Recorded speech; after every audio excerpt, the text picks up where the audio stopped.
Welcome, I am Daisy, your hostess. In this video, we continue with the reading of Fragments of Truth by Richard and Isabella Ingalese. I found the title captivating. In light of the current state of affairs in the world stage, I get this odd notion that we are living on a strand of fragmented truth. I don't know about you, but it seems that more and more people are questioning the origin of things and the validity of information. And as we speed forward with the integration of, let's remember the words here, AI, considering that despite the data of AI, it still is and was data inputted by humans, which we know humans are prone to error. And historically, humans not only have been prone to error, but also of malicious intent to obfuscate or even erase history. So all this AI data gets slushed into a conglomerate mess to spit out specific information upon a query's request, and what we get is output data from artificial intelligence, and with that, the more upside down the world appears. If you are new to my channel and found me at this video, please make sure to visit my playlist to access previous chapters. And to my family, friends, and subscribers, welcome back. Thank you for your comments, thank you for your likes, and thank you for your support. And now, the main message of Fragments of Truth centers on the idea that reality is far more complex and interconnected than it appears on the surface, and that there is much to be gained by exploring the spiritual, mystical, and unseen dimensions of existence, because in these we may find hidden truths beyond the physical realm, which ultimately can illuminate our understanding of life, consciousness, and the universe. And in some aspect, these esoteric revelations, should one be so lucky to have eyes to see and ears to hear, will make living a bit more bearable as we become awakened to the profound interconnectedness that we have with all things around us, and hence providing a more enlightened perspective on life. The chapter coming up on Vanity gives an opportunity for self-reflection and helps, if one is bold to look within, to see our own lives and see if there's any influence of superficial appearances, and what measures do we take to cultivate humility, inner beauty, and self-awareness. Yeah, there are other takeaways, and I look forward to reading your comments for your input and thoughts. With that, I now turn the page. Chapter 8, Vanity. Vanity is a characteristic of the animal nature and did not belong originally to the subjective mind. When the sons of God came to earth, they had no vanity. In the Arcadian lives that they had lived upon the moon, each looked like the others, and since they had never made an effort to live, they had no ideas of individual superiority. They had no consciousness of the need of individual possessions, and therefore knew not the difference between mine and thine. But with the animal minds whom they espoused, it was different, for with them the struggle first for communal possessions and later for individual possessions had been in progress since the time the ants learned that a few members of their community had accomplished more work, had contributed more food, and had laid more eggs in their particular nest than had some of the others. And then was born a communal appreciation that caused the more ambitious ants to build a new hill or nest and leave the less active, less competent members of their swarm behind. In their next state of consciousness, as honeybees, the same spirit of communal appreciation manifested again. When their lives or hollow trees became overcrowded with drones that persisted in living upon the production of the real workers, again they separated into two classes. The appreciative bees left their old abiding place and secured a new one where they proceeded to manifest their activities without the restraint imposed upon them by the drones.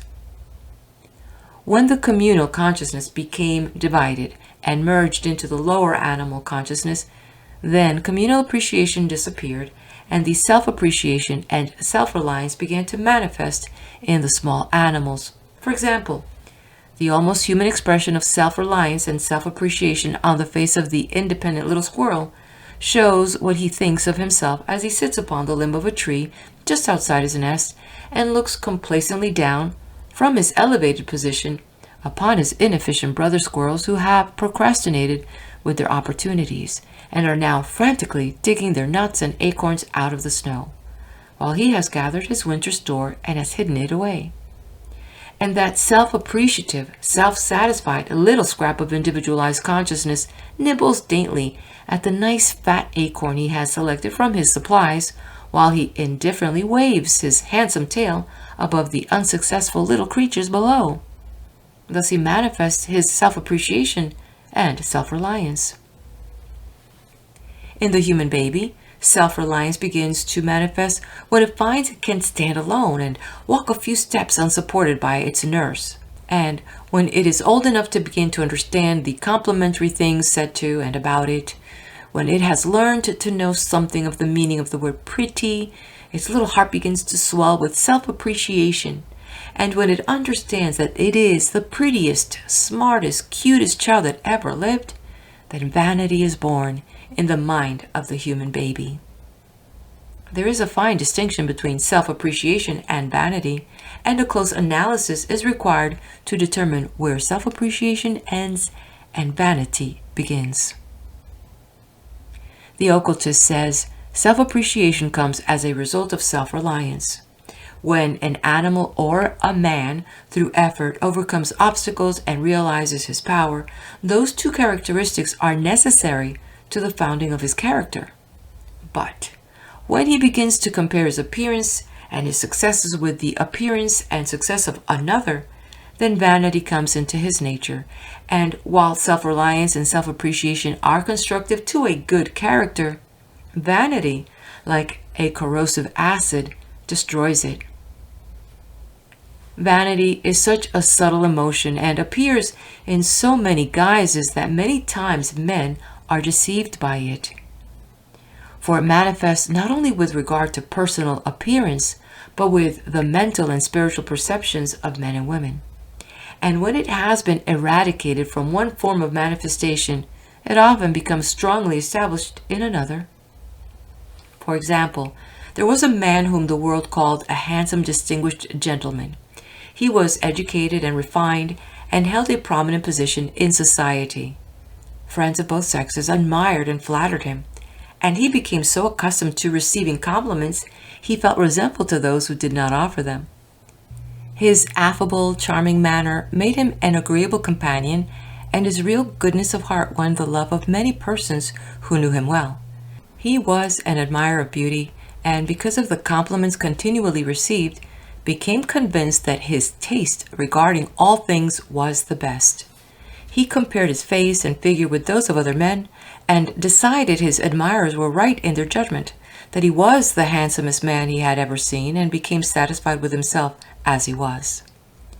Because he believed he knew everything that was necessary to know, and possessed everything that was necessary to have, he had no desire to learn anything more difficult than the latest dances and the newest fashionable fads. In his estimation, he had reached perfected manhood, and there was nothing more for him to attain. And here his evolvement paused and trembled in the balance, because his vanity told him there was nothing more for him to gain. The years passed, and as this man continued to live in the atmosphere of flattery, his vanity became colossal, and his friends called him Apollo, which pleased him greatly. But suddenly a change came into his life. He lost his fortune, and soon afterward met with a mishap which temporarily disabled and permanently disfigured him. His fashionable friends deserted and forgot him, and he was left alone to meditate upon his new condition. He passed through the valley of the shadow of death and despair, and stopped just this side of the great divide. While he lay upon his bed of suffering and saw to what his vanity had led him, he made a vow never again would he allow vanity to influence his thoughts or acts, that he would crush it forever out of his consciousness. In the beginning life all over again, he selected law for his profession. He reasoned that this would be the best profession for him, since beauty of face and form was not necessary to the winning of a verdict with the jury. He remembered that some of the brightest men on the bench and at the bar were the ugliest, and then began his work in earnest. He studied as diligently as he had danced and flirted, and the results were not long in coming. He became a counselor at law whose opinion upon legal questions was eagerly sought. He gained a power of eloquence that was irresistible, and to secure him for an advocate was almost a guarantee of winning a case. His fame spread throughout the country as a consequence. But he never wore good clothes, was noted for his shabby personal appearance, and seemed to take great pleasure in shocking his associates at the public by his untidiness and irregularities in dress. He rarely shaved, never combed his hair at the back of his head, and permitted it to fall over his forehead almost to his eyebrows. He became known as Shaggy Jack, and glorified in this title, believing it and the irregularities of his dress were evidences that he had destroyed in himself the last shred of vanity. He was mistaken, however. His vanity had shifted its position from the physical to the mental plane of his consciousness, and was as firmly entrenched there as it had been on the physical. For in his position as counselor, when he now made a statement concerning a point of law, that statement must stand as he had made it. If he decided upon the guilt or innocence of a client, it did not matter what evidence was brought to prove facts to the contrary. He refused to accept anything that disagreed with his decision, and fought determinedly to maintain it. He became bitter and unrelenting in his egotism, and intolerant with everyone who differed from him in opinion. His desire was to rule or ruin every person with whom he entered into any form of relationship, and again he became retarded in his evolvement by the mental vanity that blinded and made him believe the small elevation upon which he stood was the top of the highest mountain peak of knowledge. Vanity had cast a curtain of fog before his mental vision, and he could see nothing above and beyond himself. And again, he believed there was nothing more to strive for, nothing more to attain. Another example of how that subtle emotion, vanity, deceives its possessor was manifested in the case of a woman. She also had lost her fortune, her beauty, and her social position. She turned to the church for consolation and became a religious fanatic. After studying the Bible, the Catechism, and the lives of all the saints and martyrs, she decided to follow in their footsteps. Because she had accepted the King James Version of the Scriptures for her life guide, she believed it to be the only guide for anyone to follow. She accepted the fallacy for a truth that every human soul had been lost who had passed from physical life without the knowledge and belief that Jesus of Nazareth came into the world to save sinners. She thought she knew that every soul who would pass out of material expression without the same knowledge and belief must meet the same fate of the unfortunates of the past. In her desire for a broader field for her Christian labors, she left her helpless old mother to be cared for by the county, sent her son and daughter to live with relatives who grudgingly accepted them as encumbrances, and sailed for the Orient. There, among people whom she called heathen because they had not her religious belief, she settled herself to the self-imposed task of saving souls from everlasting punishment.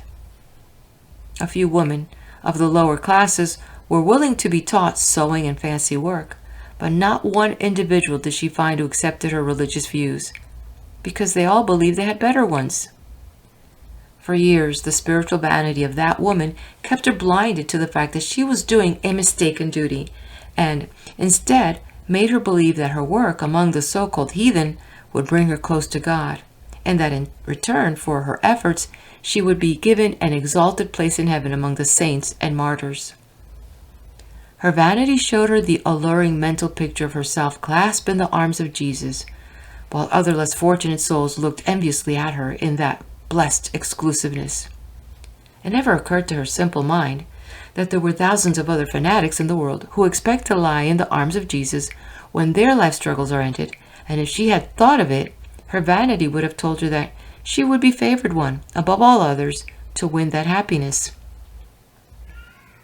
After years of hard work, disappointment, privation, and constant prayer, this victim of spiritual vanity died alone in a little hut. But before she passed on, she wrote to her family and told them that, although she had not saved any souls there, Her life had been a sanctified one, and she was glad to die a martyr to her faith. That her one regret was that death could not come to her through burning at the stake as it had to many other martyrs. That if she had 1,000 lives, she would gladly give them all for her faith. That she was going to heaven where she would be perfectly happy, notwithstanding the fact that nearly all the people in the world were going to be lost. And that woman believed that vanity had died out of her soul when she lost her beauty. From an evolutionary standpoint, her whole life had been a failure. She had gained nothing and had not the satisfaction of converting one soul to her faith. But she had neglected her filial and maternal duties, also her social and civic duties. She had helped no one, and her own mental and spiritual development had been narrowed and restricted by her vain belief that she was right and that everyone who did not agree with her was wrong. There are the egotistical father and mother who believe they know best what their children should do or become in the business and social world. Many never-do-wells there are, who, because of the vanity of one or both parents, were forced to attempt to do things they were not fitted to do, and therefore became failures. It is a dangerous thing for a parent to decide, unequivocally, whether a son shall become a clergyman or an artist. And it is a terrible offense against the divine law to force a child to give up its ideals that came with it into this life, and to compel it to undertake a life work for which it has no sympathy. The ideals that a soul is born with are the unfinished mental creations of other lives which should be worked out in this life. Such ideals should not be neglected, but should be brought into material expression as far as it is possible to do.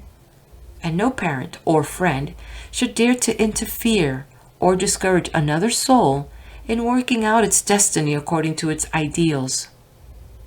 Parents should study the taste of their children, should win their confidences and listen to their aspirations. They should give them the freedom of their choice of a profession.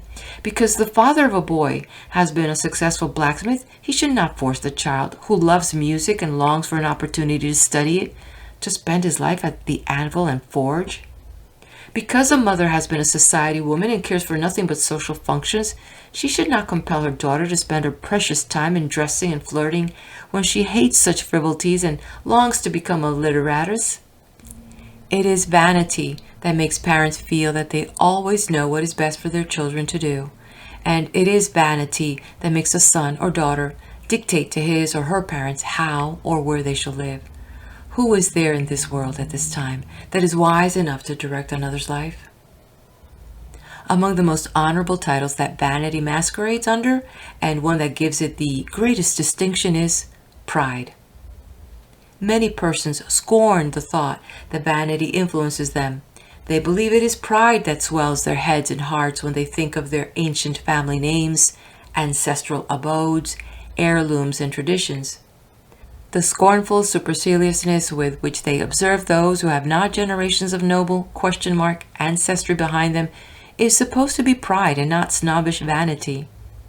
Should the scion of an old family investigate the private lives of his ancestors and living relatives and find no dishonor to men or women attached to any of them, then the emotion he feels for his family name is justified pride. But even then, it may be but an ephemeral honor, since one dishonorable act of anyone bearing that name would dishonor it, and afterwards it would be no better than any other name. It has been said that pride goeth before a fall, but the occultist says it is vanity that goeth before a fall, that pride is the outgrowth of virtue, and that without virtue pride could not exist. That is a protector of virtue, and that it makes its possessor not only avoid evil doing, but it also makes him avoid all appearances of evil doing. It was the absence of vanity in the Nazarene's soul and the presence of pride in his own integrity that made him say, "Get thee behind me, Satan," when his lower animal mind suggested that he fall from his exalted position as teacher and helper of humanity and become an emperor of the material cities of the world.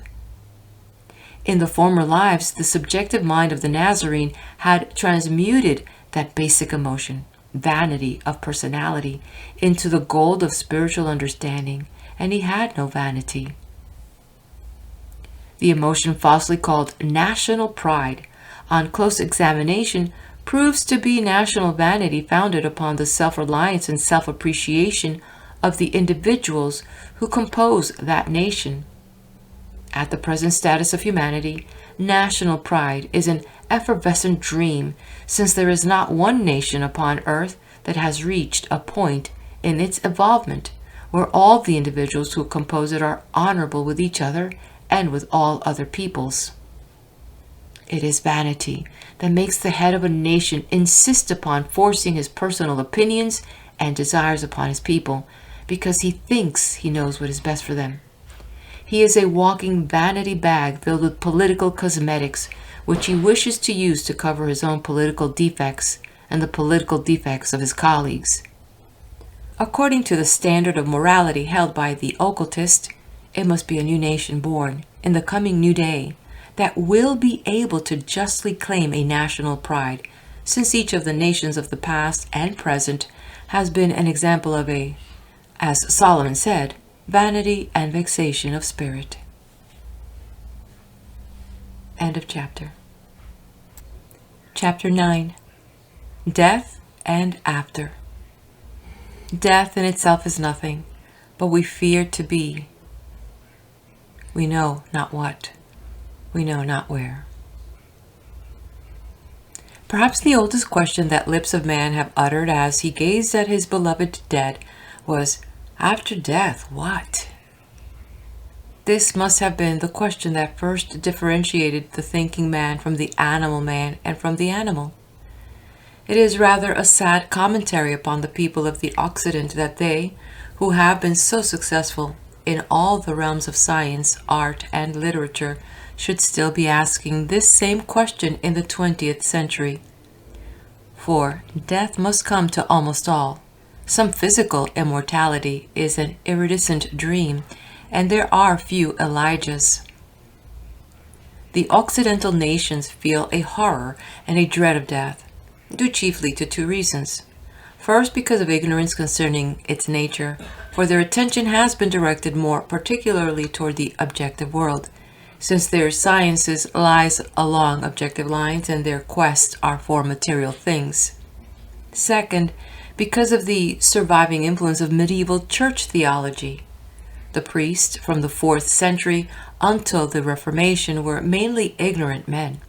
It is true that they knew more than the men they taught, yet no one can truthfully say that the priesthood as a whole was enlightened.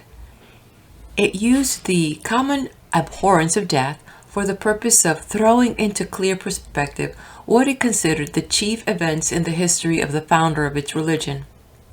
It was not so much the life of the Nazarene or his teachings, but it was his death and resurrection which the church emphasized. Because the priesthood thought their master had demonstrated over death, he was supposed to have reached the acme of power that would be manifested in a physical body. They sought therefore to glorify him, as well as to teach allegorically that because of his victory, he could save others from physical and spiritual death. The emphasis of death also strengthened the power of the medieval church. If the founder could not only triumph over physical death, but could also save humanity from spiritual death, then those who posed as his vicegerents upon earth must have the power, either by petition or by direct authority from their leader, to save men from the consequences of their sins. It was by working upon the credulous minds of the ignorant masses during medieval times that death, which was horrible enough, was made more horrible by the gloomy manner in which it was portrayed. There always has been, there is, and there always will be an enormous mass of evidence to answer the question, after death, what? The trouble has been that men have not given the same degree of attention, of thought, of study, or of research in that direction as they would give to taking a journey to an unknown land. Before starting on such a trip, they would look up the history of the country they were going to visit, seek the advice of those who were acquainted with it, and attempt to gather all possible information concerning it. But when it comes to the momentous question of after death, what? Little time, little close attention, little systematic thought has been given to the subject.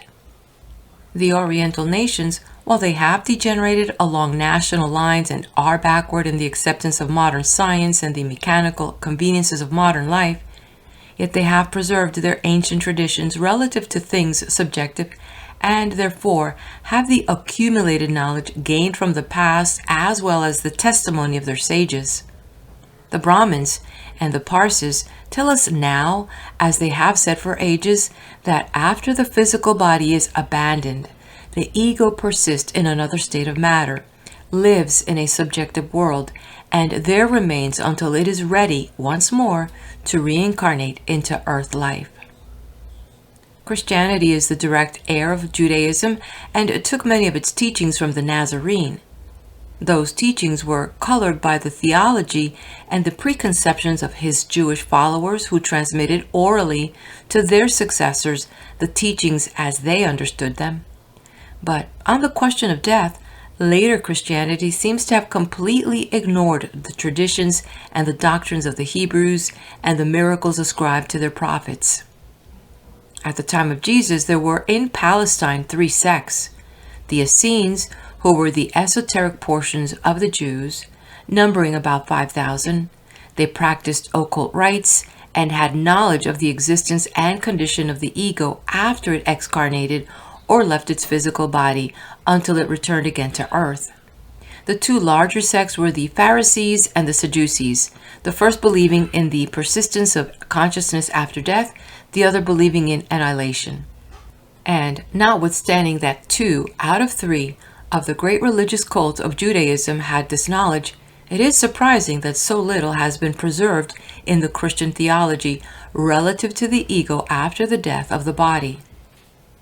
Besides the philosophy of the Essenes and the theology of the Pharisees, the Christians had all the history of the Jewish prophets to draw upon, and that certainly was not silent as to the postmodern states of existence.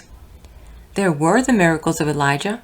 It will be remembered that he raised the widow's son from death, which he could not have done unless he had been conscious of the existence of the ego in its subjective state. Elisha raised the son of the Shunammite woman from the dead and restored him to the weeping mother. Then there was the story of Saul and Samuel. It was the custom among certain of the Hebrews to practice necromancy, that is to say, communication with the dead. This practice had proven rather disastrous to those who had indulged in it, and a law had been enacted prohibiting it. And yet Saul, when he was doubtful about the outcome of the battle he was about to engage in, went to a medium and, through her, called back the soul of Samuel to ask what would be the outcome of the morrow, violating the very law he had promulgated. All of which shows that there was a knowledge among the Hebrews of the persistence of the soul after it had detached itself from the physical body, and that, under certain conditions, it was possible to establish communication between the living and the so-called dead.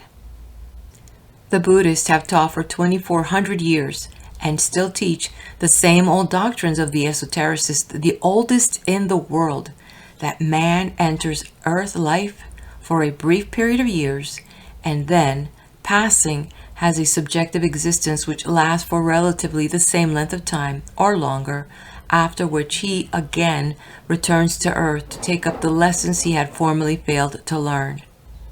The Chinese know that after the passing of the ego from the physical body, it persists for a certain length of time, and ancestral worship grew up in consequence of this knowledge. Conscious communication is often held among the Chinese between the living and the so-called dead, to whom they offer food in order that its essences may be absorbed into the permanent soul of the departed one. The Greeks and Romans knew of the persistency of the human soul after it had left the physical body, and therefore death had no terrors for them. When the Greek mother and the Greek wife said to her beloved son or husband, "Go forth and either return with your shield or upon it," she had no fear in her heart, for she knew there was an indestructible something within that physical body that blade, fire, or man could not injure. The Greek and Roman literature contain many references to the land of shades or to where the departed go after the physical body ceases to breathe. In the early Christian teachings, some scant knowledge along this line was retained. The doctrine was that there existed a hazy, beatific place called heaven, where some souls went, and there was also a more specific place for the damned, and between the two lay purgatory. Yet notwithstanding all this mass of evidence from the past, death still has its terror for many souls. But the Occidental, modern nations have not been without an abundance of evidence of the fact that the soul does persist after the dissolution of the physical body. No matter what people may have lacked in theological training along this line, they know, by repeated experiences, that when many persons are dying, especially in old age or after a lingering illness, they claim to see around them other members of their family or friends who have passed on before. It would be a strange and an illogical explanation of this constantly occurring phenomena to say it was an hallucination that sometimes comes with physical dissolution, unless there is some satisfactory scientific explanation given us. To the contrary, we must accept this enormous mass of evidence. Since the middle of the 19th century, a little more attention has been given to this serious matter by thinking people, and there have been communications established in various ways with intelligence who were supposed to be departed friends. There have been so many cases in which these experiments have been stripped of conscious or of unconscious fraud that no rational mind who has investigated the subject can fail to be convinced of the persistency of the individuality after physical death, and that communication can be established between the living and the dead.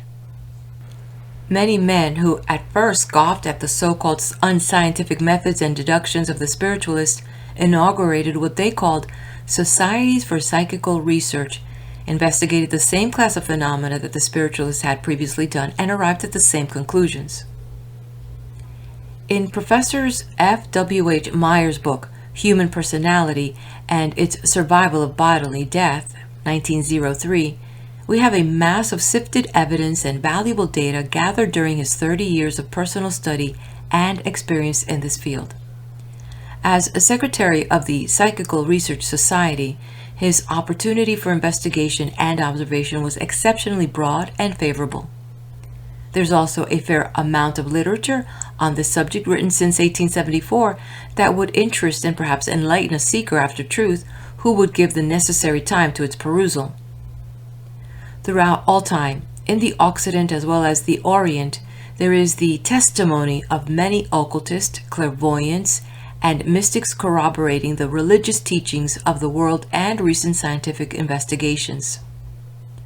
All mystics reiterate the same truth, namely that there is no death, that so-called death is merely a change of condition, a shifting of the consciousness from the objective plane to the subjective.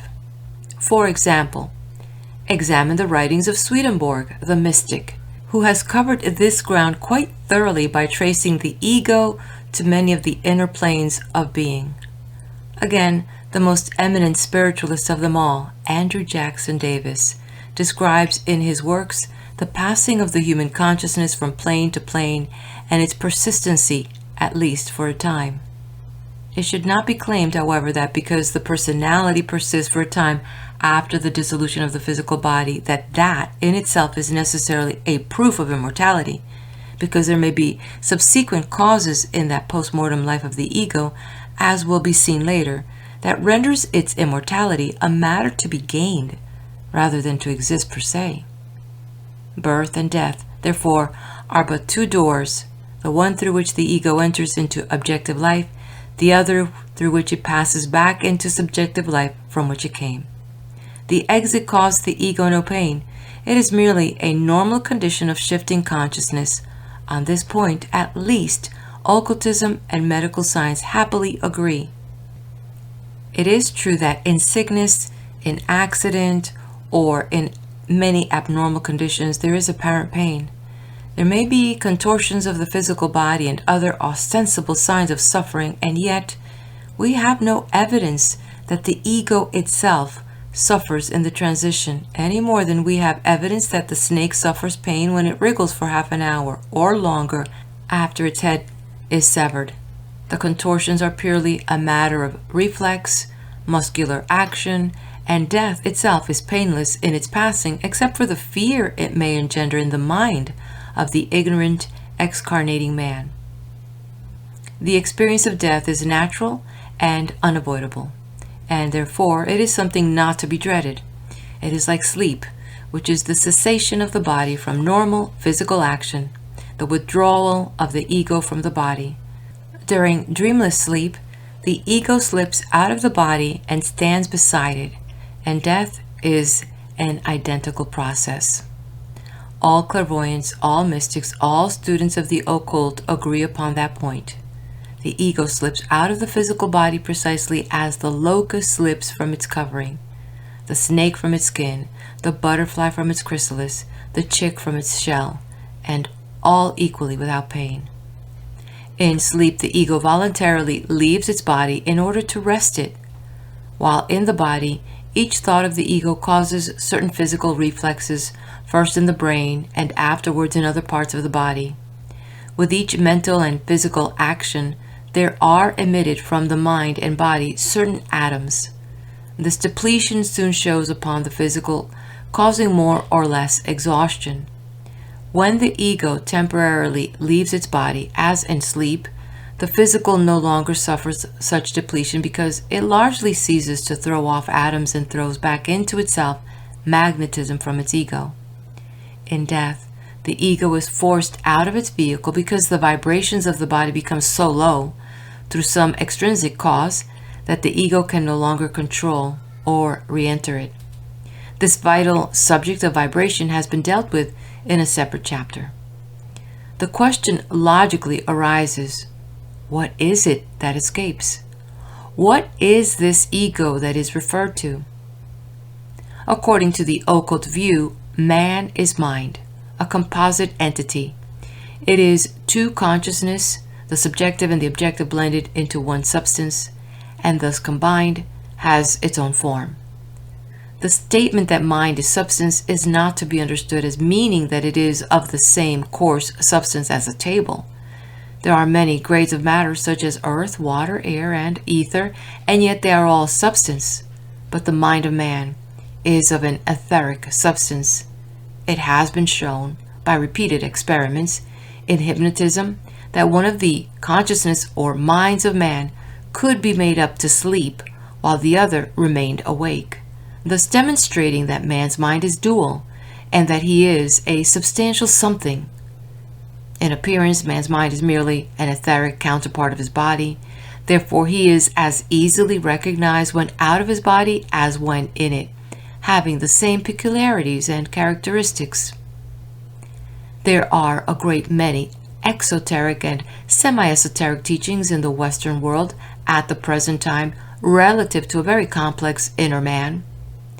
Some schools of philosophy take the position that man is a composite entity of 14 different principles, while others follow the Buddhistic theory that he is as a septenet or a sevenfold entity. The readers of modern literature would imagine that each of the alleged aspects is a separate entity and that all are rolled into one form. There is no evidence for accepting any of these views. When these teachings were promulgated about 1875, there was no philosophy in the Occident regarding the nature of man, and no knowledge regarding his soul.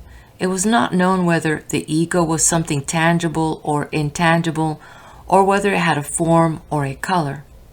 When, therefore, it became necessary to give the Western world something of true psychology, that is to say, a knowledge of the existence of the soul and its constituent parts and powers, it was presented according to the semi-esoteric truths of the Orient. Those half-truths did a tremendous amount of good. They helped students to grasp the fact that the real man is an actuality and not an intangible something, that he is an entity within the physical body, and this old thought to some new thought is helpful if not carried to metaphysical absurdities or accepted as the final truth. It cannot be said that the physical body is a septenet, nor a double septenet, and yet there are the fluidic portions, the muscles, the bones, etc., and these could be separated into certain divisions and again be subdivided. Thus, the aspects of the body could be multiplied but should not be called elements or principles, for none of them can exist in a body without the others.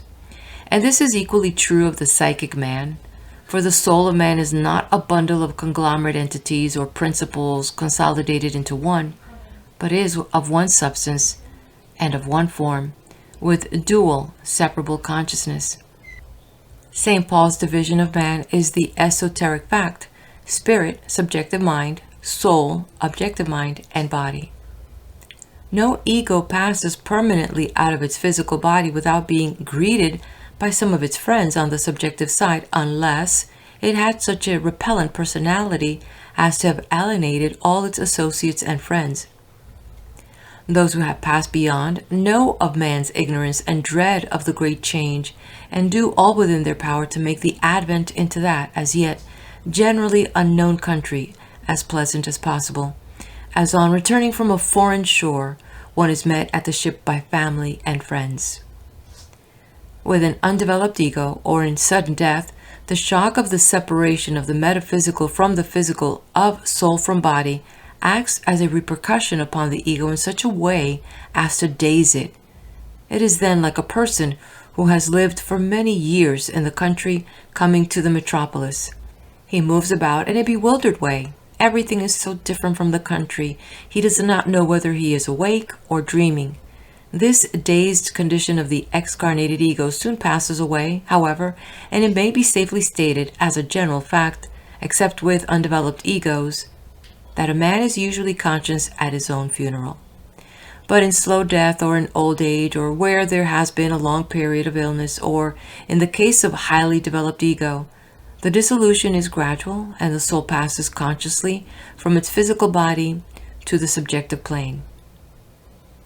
And then, after death, what? It has been said that there is a silver cord which connects the soul and the body after death. This statement is substantially correct, but requires amplifications to make it intelligible. The ego, when it seeks to reincarnate, must, through its desire for a body, project a part of itself through such desire into the mother. This projected magnetic portion becomes a vortex into which are drawn the physical particles from the mother's blood to gradually build the embryonic body. The process of dissolution is on the same general plan. When the ego, through death, abandons its vehicle, it leaves a magnetic portion of it within the body which holds the physical particles together. The magnetism thus left is that which was originally projected to form the matrix of the body, that portion which all through life was the personal center of gravity and held the body together as a composite mass. And because this magnetism continues after death to hold the body together for a time, the ego is bound by the magnetism to its decomposing body, and this bond is the silver cord. To the eyes of a clairvoyant, it appears as a silvery blue thread in the developed man, and hence its name. Because of this magnetic attachment, an undeveloped ego is unable to go very far from its dead body, and even a developed one is limited in its range. But as the constant stretching of a rubber band destroys its elasticity, so the struggle and desire of the ego for freedom destroys its magnetic matrix, and in time disintegrates the physical body and liberates the soul. It is because of the post-mortem limitation of locomotion that occultists claim that cremation is the proper mode of disposing of the physical body. For by cremation, the magnetism within the body is released within an hour, and the ego is able to reabsorb its magnetism. But if the ego has to wait for years to be released, it is delayed on its way to rest in the higher inner planes, providing it is sufficiently developed to enter them. For this reason, sometimes a strong but impatient ego during the latter part of the dissolution of its body breaks its magnetic cord and gains its liberty, at the price of losing the abandoned magnetism, and then a long time and great effort are required to recover the equivalent of its loss.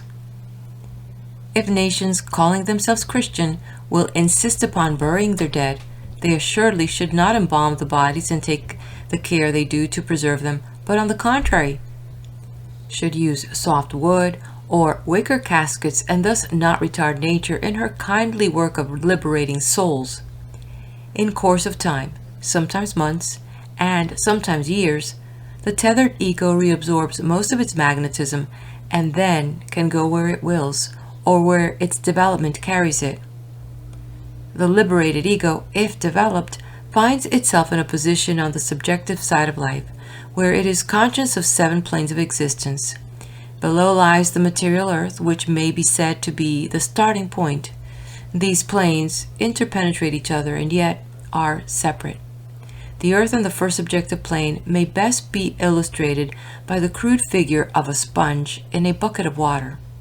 The water, touching the surface of the sponge, representing the astral world, is separate and distinct from the sponge, representing the earth, and yet partially occupies the same relative space as the sponge, because while it is true, as a law of physics, that 2 bodies of equal density cannot occupy the same place at the same time, yet it is also true that physical bodies of different densities can at the same time occupy the same relative space.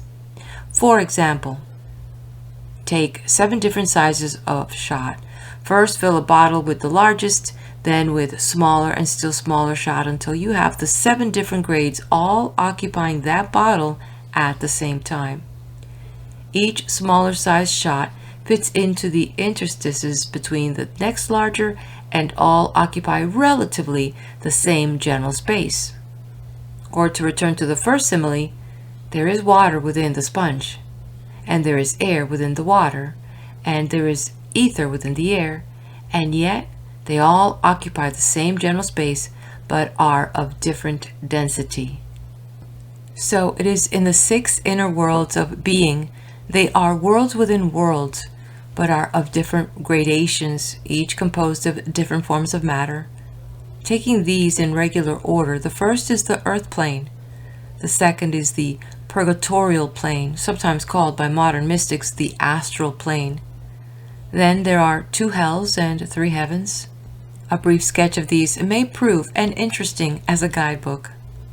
The purgatorial world interpenetrates the outer crust of our world as the soul interpenetrates the body, and extends outward into space about a mile. It is invisible to most people, but it is apparent to the clairvoyant. In many respects, it is similar to the earth plane, having its mountains and its valleys, its uplands and lowlands, all as material to the excarnated ego as were the physical woodlands and the pasture during its late earth life. Here, as elsewhere, the law of gravity prevails, and consequently the egos are drawn to the different strata of that plane according to their vibrations, as persons on earth live at different altitudes. On each stratum there is the opportunity for selection of abodes, and many egos are attracted to those portions of the astral plane which interpenetrate the material cities of the earth, and even in such cities the egos are again, by their desires, drawn to those sections which most attract them. All egos in purgatory are not equally undeveloped, but among the least developed are those who are but semi-conscious on that plane. They appear but half awake and drift together in large crowds. By psychic currents with no volition, they are swept from one part of that plane to another, as leaves are driven by the wind. Interspersed among the egos are minds of animals, each seeking their natural lairs. The more developed egos on that plane are conscious of the physical plane as well as of their own, as a man on a cliff can see all that occurs around as well as below him. A man's nature is not changed by death. Consequently, thinking egos in purgatory seek as nearly as possible to carry out on the astral plane the vocations or avocations of their late earth lives. The businessman still goes to his office or store each day and tries to influence mentally those who are conducting his business. The broker and the banker are generally at their recent offices long before their former employees appear. The manual laborer can always, for a time, be found around his former place of employment, gazing at those who toil and sweat, and frequently imagines himself in heaven, until earthly desires, unsatisfied, break his contentment. The gluttons are found round kitchens, where they may at least inhale the aroma of cooking food. The wine bibber and the drunkard are attracted to saloons and public houses. The late patrons of the cabaret frequent their favorite places, and still ignorant believe that they are drinking deeply of the waters of life. Those who lived for bread and circus alone crowd the theaters and places of amusement.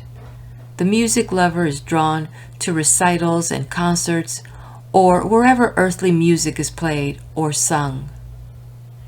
Habitual actions are more characteristic of that plane than our original ones. Consequently, soul progression is the exception rather than the rule. Many egos, however, by reason of the larger field of observation thus afforded, see their former follies and mistakes and resolve in their next earth life to avoid their repetition. But the vast majority of the denizens of that plane, after tiring of vicarious enjoyment, seek once more to incarnate on earth in order to gratify their senses. Hence history, from age to age, records human animal nature substantially the same. The first inner world is also where the Indian's happy hunting ground is located. When he is liberated from his physical body, he naturally seeks his old habitat and goes to the forest, where he finds the mental forms of animals as real to him on that plane as the physical body was to him on this plane. This astral plane is the Roman and the Grecian land of shades, where their departed went immediately upon their demise. Because the physical and purgatorial planes are so closely associated together, strong entities dwelling upon the latter are enabled to produce certain psychical phenomena on this plane. The majority of mankind never go beyond this animal or purgatorial plane because their desires are largely objective. The law of gravity holds the ego to that plane of being corresponding to its own rate of vibration. The ego is something, and being something of its own, the lower the rate of vibration, the denser is the ego, the stronger is the pull of gravity upon it. There is not one law for the plane of physics and another for metaphysics, but the same laws of nature operate on all planes. Therefore, if a man is animal in his nature, objective in his habit of thought and expression, thinks of material matters only, if his thoughts are degraded or debased, he must necessarily lower his own rate of vibration until he is confined to the world of his unconscious selection, until he is drawn once more by his desires into physical life. If a person is a degenerate, if he is devolving instead of evolving, if his specific gravity is so low that when he passes from the physical he cannot function upon the inner, first subjective plane, then he is pulled by the law of gravity into the nether worlds. The first hell is that subjective plane which interpenetrates the physical world at a depth of about a mile and then descends inward. It fills some of the enormous caverns within the earth, and the old legends of the Scandinavians in regard to it are fairly correct descriptions of that realm. It is dark and miserable because it is permeated by the destructive thoughts of men, and there is nothing to enliven it. It was not over the portals of this realm, but of the succeeding one, that Dante saw the words, "Abandon hope, all ye who enter here." Many egos who descend to the first hell see through suffering the folly of their former lives and strongly desire an opportunity to redeem themselves. Even there, such an aspiration, if continued, has its effect in raising the vibrations of the misguided and repentant soul, and if it firmly resolves to put aside its old habits of evil thought and determines to rise to higher and better things, it can attract the attention of some savior or advanced soul who will descend into hell and help the aspiring ego to struggle upward to the purgatorial plane, where it can await an opportunity to reincarnate for purpose of carrying out its resolutions. But if an ego does not so aspire, and the majority of them do not, if it continues morose, rebellious, vindictive, and unrepentant, its thoughts continue to lower its vibrations more and more until it sinks into still deeper depths, into the second hell, where destruction destroys itself. For destructive thoughts disintegrate and finally annihilate forms. But it should never be forgotten that there is no angry God who punishes. There is no vindictive being who says, "You have broken my laws and therefore you must suffer." But the laws of nature are automatic in their action, and each person places himself within their operation by his thoughts and acts. If a man violates the laws of hygiene and of diet, he is not punished by a god, but automatically suffers by his own acts. And so it is in the realm of morals, for all ethical precepts are based on the laws of nature. Men are like the fish in the sea or aquarium. Some fish are of denser rates of vibration and therefore live deeper in the water, while others of a higher rate of vibration swim near surface. At enormous ocean depths are found forms that die as soon as they are brought into upper waters. The law of life is this: man is the creator of his own destiny here and hereafter. A statement of this kind is easy to grasp intellectually, but it's hard to realize. All education in the Occident has been for generations to the contrary, and now it is generally accepted that the accident of birth, or the caprice of deity, not man's own thoughts and acts in a former life, places him in his natal environment. It is also a race belief that environment and education determine man's early career, though everywhere, particularly in America, there are abundant exceptions to this seeming rule. It is true that the life of the drifter, the negative individual, and the thoughtless person is largely shaped by environment, but that is because they are thoughtless, because they have not arrived at the creative point of mental development.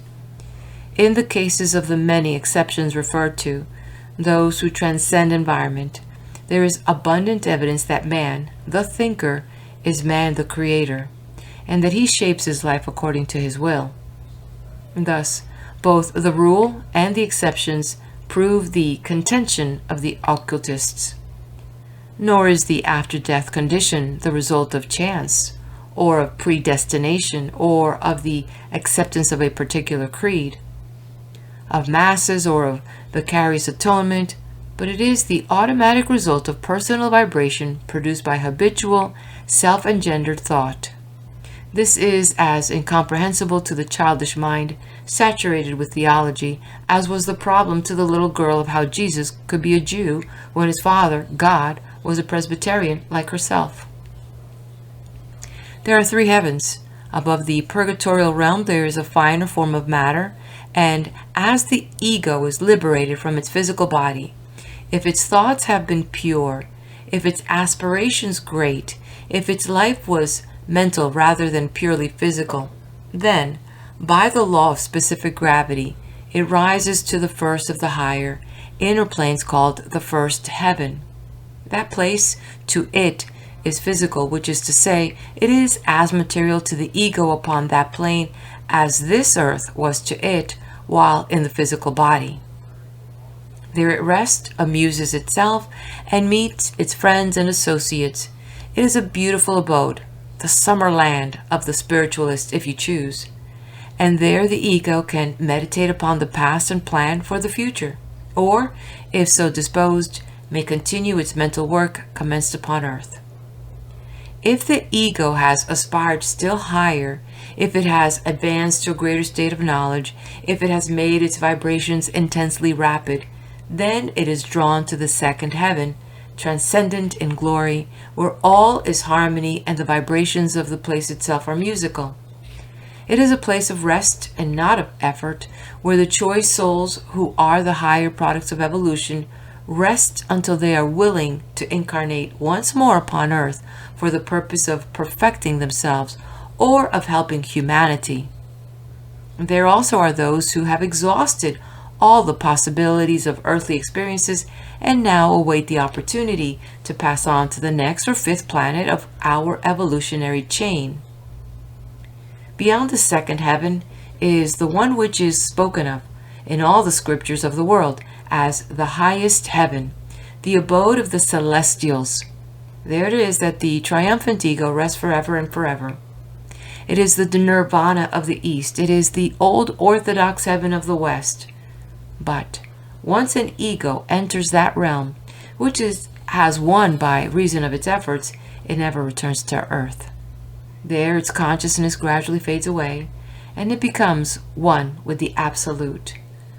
The dewdrop slips into the shining sea. Individuality and immortality are concisely surrendered. Reward, like punishment, is self-earned, and when once the ego has developed to the point of intelligent selection, foreseeing accurately the full extent of its decision, then it must choose whether to rest for a time in the second heaven or to enter the abode of the blessed, the highest heaven, and have the door of evolution close upon it forever. There are some egos who become weary with the struggle of evolution and prefer a few centuries of ecstatic bliss to eons of effort. And these, yielding to the high vibrations of the utmost heaven, finally respond to and become a part of the divine harmony until they, like harp strings, are broken asunder by music they throb to express. But those who desire to progress, those who feel within themselves the power to grow from man to saint, from saint to angel, from angel to archangel, to cherubim and seraphim, to Elohim, and finally to sun gods, those are they who take up the cross of evolution upon other planets, forever mounting higher as they grow in strength and wisdom until omnipotence and omniscience is reached, and they become a part of the celestial hierarchy. End of chapter. Chapter 10. Reciprocity. When the Nazarene said, "With what measure ye meet, it shall be measured to you again," he was giving to his disciples a lesson in the operation of the law of reciprocity, which is but one of the many aspects of cause and effect. And while it is true that this great law has been in operation since time began, its power and execution have been known to put a comparatively few individuals on this earth. All the great avatars have taught to their immediate pupils or followers something about the operation of this law, and its various aspects have been called by various names at different times. Some of these aspects have been dimly perceived and partially understood by certain individuals who were mentally and spiritually developed in advance of their fellows, but that it has never been fully accepted and applied to the lives of men and women in everyday life is shown by the sad experiences and the suffering of mankind today. Looking backward upon the human race as far as occult history shows, it is seen that, since man was man, cause and effect has been operating with him and with all other created things. And yet for thousands of years man knew no more about the great law than he knew about the electrical currents that surrounded him and which produced the wonderful phenomena at which he marveled and of which he was afraid. And when ages had passed and man began to understand something about some of the aspects of this law, their first thoughts were to protect themselves against its operation by finding a way to escape from it. And the various and varied excuses men have made for themselves, and the childish deceptions they have practiced to enable them to do as they desired and escape from the consequences of their doings, would be pathetic if they were not so funny. The scripture says, "And God created man out of the dust of the ground, and in his own image, in the image of God created he him, male and female, created he them.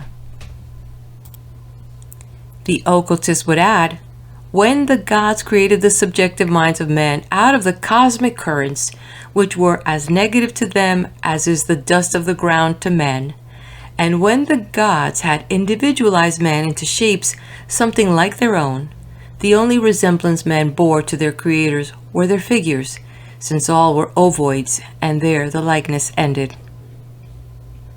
The creation of the sons of God, or subjective minds of men, was a volitional act of the gods, as is now the production of the human bodies of children a volitional act of men. And the sons of God then knew no more about their origin or of their relationship to the universe than the newborn infant of today knows about its parents or of its environment. In its beginning, a son of God was what it was from no volition of its own. It was created because the universal consciousness desired to express itself in forms. But now, after all the ages have passed, a son of God is what he is, and where he is, because of his experiences in previous physical forms of expression. What he will do and be depends entirely upon his desires and his acts. When the sons of God were first created, they were imbued with but one desire, and that was to exist. To exist and to continue to exist was their first and original incentive, and this was God-given. The desire to exist was and is, to a son of God, what the mainspring is to a timepiece. It keeps him going. The scripture says, "And the Lord formed man out of the dust of the ground and breathed into his nostrils the breath of life, and man became a living soul." The occultist says, when the gods created the subjective minds of men, the process of creation was different from that of the creation of the animal minds and bodies, a description of which has been given in another chapter. That the gods molded their sons out of the manifesting particles of the universal consciousness, and each creative god used, of his own magnetic force, a sufficient amount to hold those manifesting particles together in the forms that he had created. In the scriptures, the magnetic force implanted within those ovoid forms was referred to as the breath of life, and by some writers has been described as the waters of life. But to the occultist, it is known as a magnetic, God-given force to subjective man or mind on the morning of his creation. And so it was that man became the sons of the God who gave of his own life force to each son that he created. To exist or to be was and is man's paramount desire, since all his other desires are subservient to it and have been acquired since he came upon this earth to live. The second desire man acquired after he was given for his abiding place the freedom of this world was to possess material things.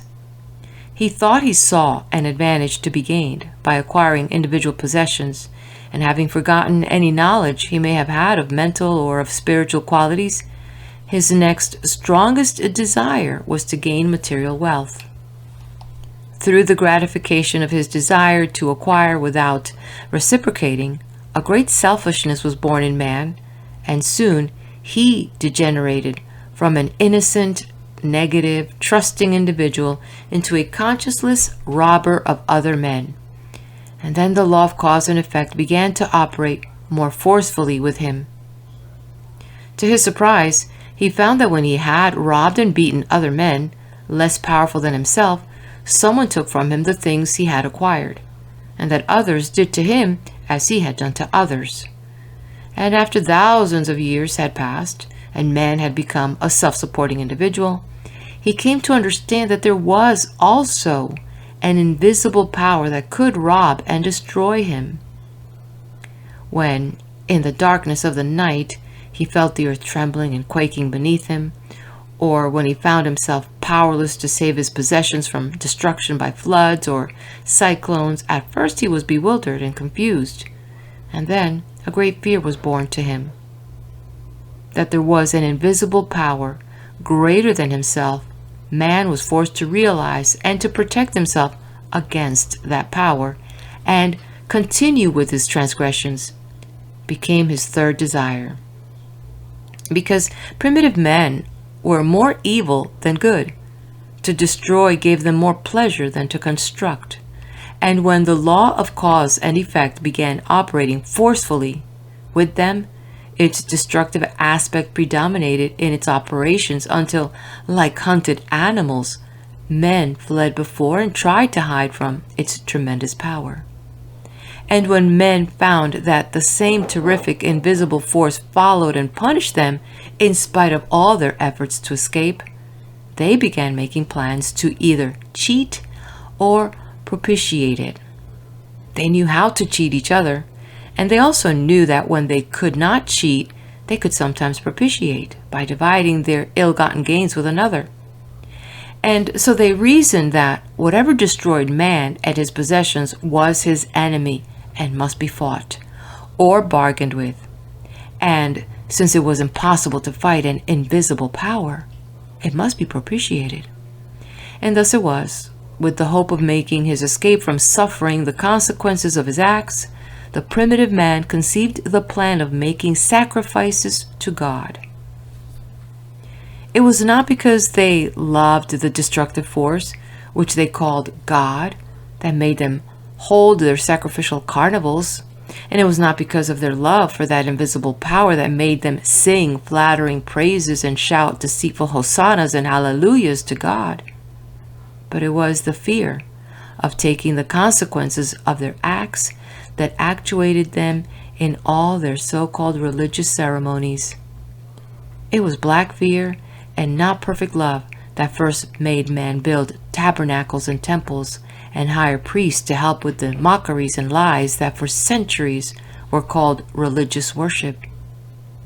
And it is the same spirit of fear and honesty bequeathed to their posterity that make men of the present day continue with the pomp and display and all the artificial ceremonies of the churches. What may have sometime been honest in ancestral mode of worship has now become actually dishonest at the present day. And it is upon this rock of dishonesty that the ships of church and state are foundering.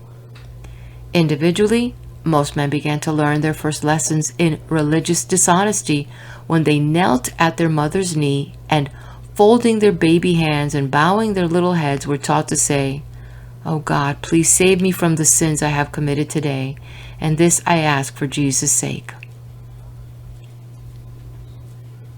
Fully and honestly interpreted, that request or prayer meant in the baby's mind, and also to the mother who had taught it to the child, "Oh God, please remove all the unpleasant consequences of my bad behavior today, and let me escape from the punishment that I deserve, and please let Jesus, my older brother, bear the disgrace and shame, if there are any, which I have earned and which really belong to me. And this I ask because I am too selfish to take the consequences of my own bad behavior." Or if the child said the little prayer so familiar to everyone, "Now I lay me down to sleep, I pray the Lord my soul to keep. If I should die before I wake, I pray the Lord my soul to take." In its heart the child meant what it said, that mantra, "Now I'm going to sleep and shall be unable to take care of myself. If I should not waken again in this world, I wish to escape the place prepared for bad children, and I want to go to heaven where, regardless of my sins, I can stay forever and forever with God and His holy angels." And somehow the child and its mother believed that its dishonesty would not be discovered by deity, and that it might not get what it deserved, and the prayer would be granted. And so it was that children began each incarnation with an unhonest attempt to get what, by actual right, was not theirs, and to try to deceive God was one of the first lessons they learned. Think of how much needless suffering mankind has had to endure because of the fallacies that have been and are being taught by the churches. What different lives men and women would have lived had they been told the truth by their priests. How much further on in their evolvement man would now be if they had not been lulled into a false security by their so-called religious leaders. And is it anything to wonder at, for those individuals who have begun to think independently for themselves that those great edifices called churches and cathedrals are being destroyed, with their baptismal fonts and their glittering, jewel-bedeckled altars, their wonderful paintings of imaginary saints and madonnas? Is it not true that they were all built upon false foundations, and that every cornerstone was laid in deception? And is it not a fact that the priests who promise a protection they know they have not the power to give are deceiving the people who contribute to their support and to the building of those huge monuments of deception? It has been almost 2,000 years since the first religious society was organized in the great evolutionary cycle that is now coming to a close. It has been more than 1,500 years since the Nicene Council assorted and arranged according to the liking of the few bigoted, dishonest men that composed that council, that so-called religious records of that time, because the publication of some of those records would have made it impossible for the Pope, the bishops, and the priests to conceal the truths contained in them. That council of dishonest men destroyed what they did not wish the people to know. And they also eliminated from many of the manuscripts which they did compile such excerpts as did not agree with their plans for the new church of Christianity. And they not only eliminated, but they interpolated many things which were not in the original text. And thus they gave to the world, for its religious guide, a book with falsified records and ecclesiastical errors. And so it was that for 1,500 years churchianity, instead of Christianity, has been fed to the world, and men have been taught to believe that it was through the auspices of a church or of a priest they could escape the consequences of their acts. But now the earth is coming into another and a more rarefied atmosphere in the heavens, and there will be as great a difference between the old and the new astral influences surrounding the earth as there is between a day overshadowed by a leaden sky and one brightened by a glorious sunlight. Under this higher, more rarefied astral influence, all old forms of religious worship and dishonest affairs of state, which have deceived and oppressed mankind, will be swept away until, as the Nazarene said to his disciples, "Verily, I say unto you, there shall not be left one stone upon another that shall not be thrown down." And when his disciples asked him to explain his assertions, he said, "Take heed that no man deceive you. For many shall come in my name, and shall deceive many. And ye shall hear of wars and of rumors of wars. But see that ye are not troubled, for all these things must come to pass. But the end is not yet. For nation shall rise against nation, and kingdom against kingdom. And there shall be famines and pestilences and earthquakes in divers places. All these are but the beginning of sorrows. And there shall be many offended, and shall betray one another. And many false prophets shall rise and deceive many. And because iniquity shall abound, the love of many shall wax cold. But he that endureth to the end, the same shall be saved." And here again did the Nazarene teach his disciples how effect would follow the causes that would be set into motion during this cycle, which was only then in its beginning. And shall men and women of today close their eyes and go stupidly blundering on in the footsteps of their forebears, hoping and believing, as they did, that they will escape the consequences of their acts? Or will they come to a realization of the fact that in the coming new day, no man can get what he has not earned, and that he cannot earn what he will not get?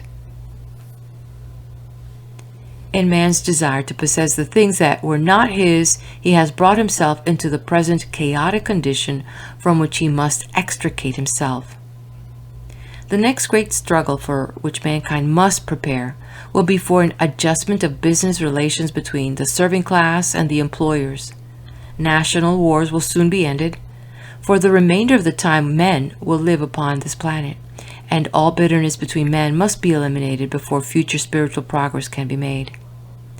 Reciprocity must be the law by which all wrongs and misunderstandings will be adjusted, and the so-called upper classes who have not shown a spirit of reciprocity toward those who serve them must learn the lesson that they can no longer get something for nothing, but must pay in full the value of what they receive. And the laborer must learn that he must give full value in service for the remuneration he asks.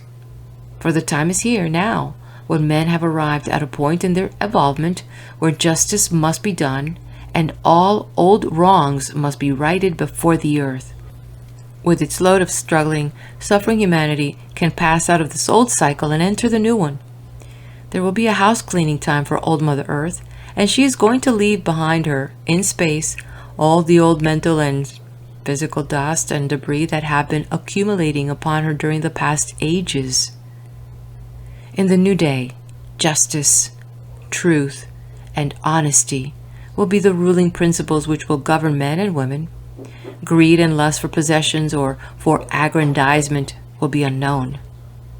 This Arcadian condition of society will continue upon this earth for many years, but only those whose lives are governed by the law of reciprocity will live to enjoy the new conditions. In the new era, commercial paper will not be circulated among people in the place of money. No one will live upon future prospects that may never be realized. In those days, there will be no transactions of high finance, and the true standing of each individual will be known as what he has earned and actually possesses. Gold and silver will be the medium of trade, and should there be banknotes left, they will be recognized as relics of a dishonest, degenerate age. The faro wheels, the dice boxes, and all the instruments now used in games of chance will then be looked upon with wonderment, forgotten by those who suffered from their uses in this undeveloped age. In that wonderful new day, the printing presses will print the truth, and there will be no subsidized press or privileged class to exploit an unprivileged class. Speculation will not then be known, and should an individual misrepresent the value of a thing he sells, he will become an outcast from society. Governments will own the banks and all the public utilities and will administer public affairs without prejudice or preferment, and reciprocity among all the people will be the accepted law governing all functions and transactions. End of chapter. Chapter 11. The Spiritual Renaissance and the 19th Century. There were less than 200 years left to the Piscean Age when the 19th century commenced, and according to historical precedents in other cycles, the religion of the world was decadent at such time. The Hindu gods were dead. Allah and Muhammad were so decrepit that even a holy war could not be conjured in their names. Jehovah had lost, through heterodoxy and atheism, most of his followers and was tolerated by the faithful only when he did not interfere with business. Christianity was merely formal and had disintegrated into almost as many sects as there were days in the year. Its trinity of gods were moribund and were scarcely ever mentioned in polite society, politics, or on the stage. The Holy Ghost had almost faded into the circumambient atmosphere from whence it came. The Father had not been deprived of his great white throne in space, but was not permitted in any way to interfere with the affairs of the world or with the plans of his children. The Son had a formal following who, for a few hours each week, paid with flattery the obligation they were supposed to owe him by reason of his alleged sacrifice. All the foregoing conditions applied to the general mass of men, but it is true that each of the religions had a few followers who were trying to grasp the spiritual significance of their respective faiths and to live the life. It is also true that each of the religious beliefs had some fanatical adherents of their theology and mythology who were willing to die for their faith, but not to live it. During the closing days of each zodiacal cycle or at the commencement of a new one, some great religious teacher comes to the world to awaken spirituality, and in each century of the cycle, the movement is continued by lesser occultists. At the close of one solar cycle, or in the beginning of another, some great Messiah, Savior, or Avatar descends to earth and incarnates to give a religious impetus to the new age. And at this juncture of history, it happens that a solar and zodiacal cycle are jointly closing, as was foretold by the Nazarene occultist at the beginning of the Piscean period, when at the importunity of his disciples he described the consummation of the age. Because of the materialism of the 19th century, a superhuman effort had to be made to awaken any spirituality. The occultists were of themselves unable to cope with the situation, and a master occultism therefore had to initiate the work. And once more the world was blessed with the physical presence of a God who incarnated in the 19th century instead of at the beginning of the Aquarian age. It is not altogether complimentary to the intuition of many students of religion that they were unable to recognize that avatar nor scope of his work, and that they are still looking forward for a Messiah to come in the next century. History strangely repeats itself.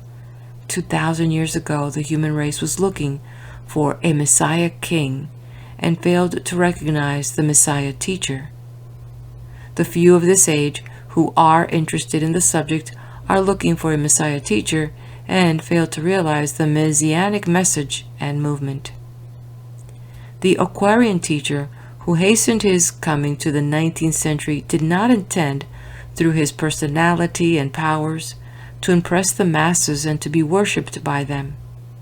His purpose was not to start a new religion, since the world was already afflicted by too many, but his object was to destroy all old religious forms, in order that the spirit of each, which giveth light, might shine forth once again as a unified esotericism. By reason of his effort, all old religious forms are disintegrating, and in a short time will have passed away.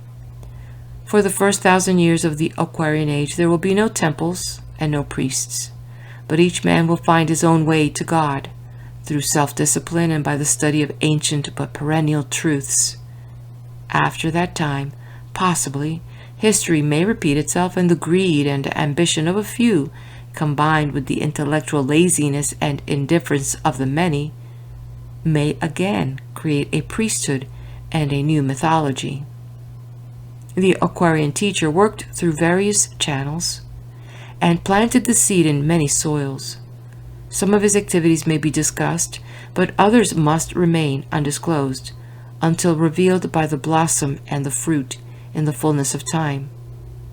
His aids were the same in the main as were used in all previous periods, students of occultism.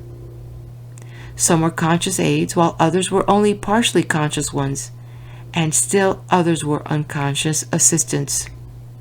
His work commenced about the middle of the 19th century, and he laid down his body Sunday, June 24, 1900. By this is not meant that he ceased at that time to work for humanity, because his efforts continued on the inner planes of being for a number of years thereafter, and will be continued with the more progressive of the race for more time to come. Nothing that has been said in reference to this great soul must be taken as implying in any way that the Nazarene teacher will not fulfill his promise and return at the close of this cycle. Having given his unqualified promise, he will necessarily keep it.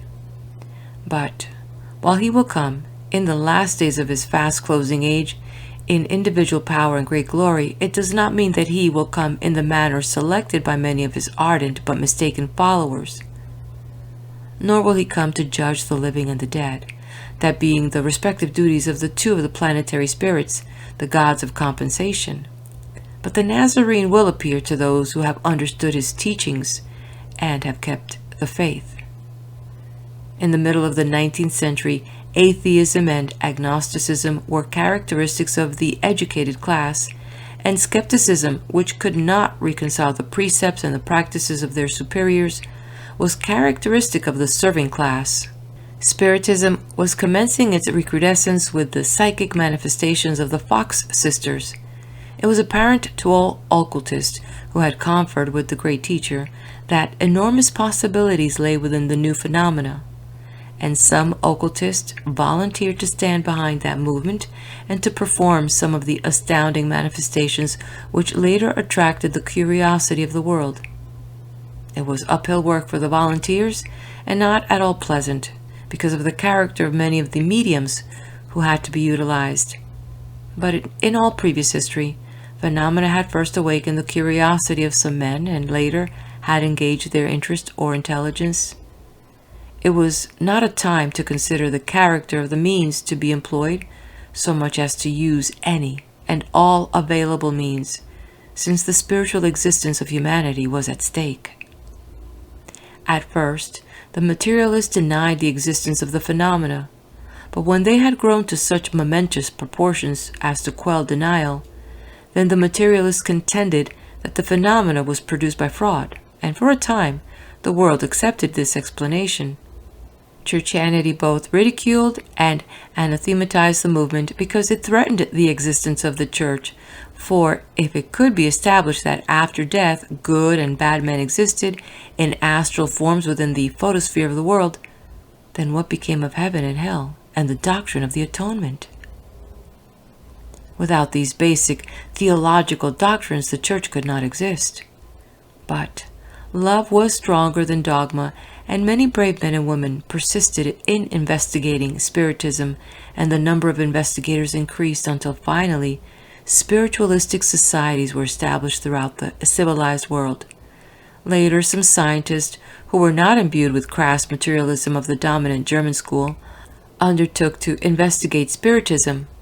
During the second decade of the 19th century, science began to attack the dogmas of the church, and slowly doubt commenced to corrode creeds. The investigation of psychism by scientists gave a standing to the phenomena which they formerly lacked, and many members of the church were converted into thinkers. So large and respectable in the eyes of the world did Spiritism become that societies for psychical research were established among all nations, not entirely dominated by the church. The occultists continued their work along these lines until the movement gained such impetus as to disintegrate dogma in the minds of millions of men. There were other occultists who had specialized in philosophy rather than magic, and under the great teacher became active in other directions.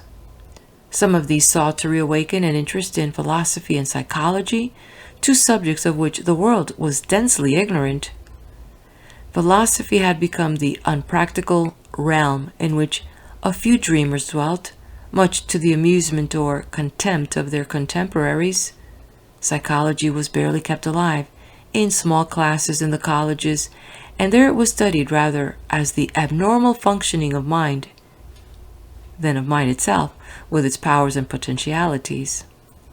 Philosophy and psychology were both considered by the ignorant world, even of letters, as impracticable, and a stamp of that kind was conclusive in an age of materialism.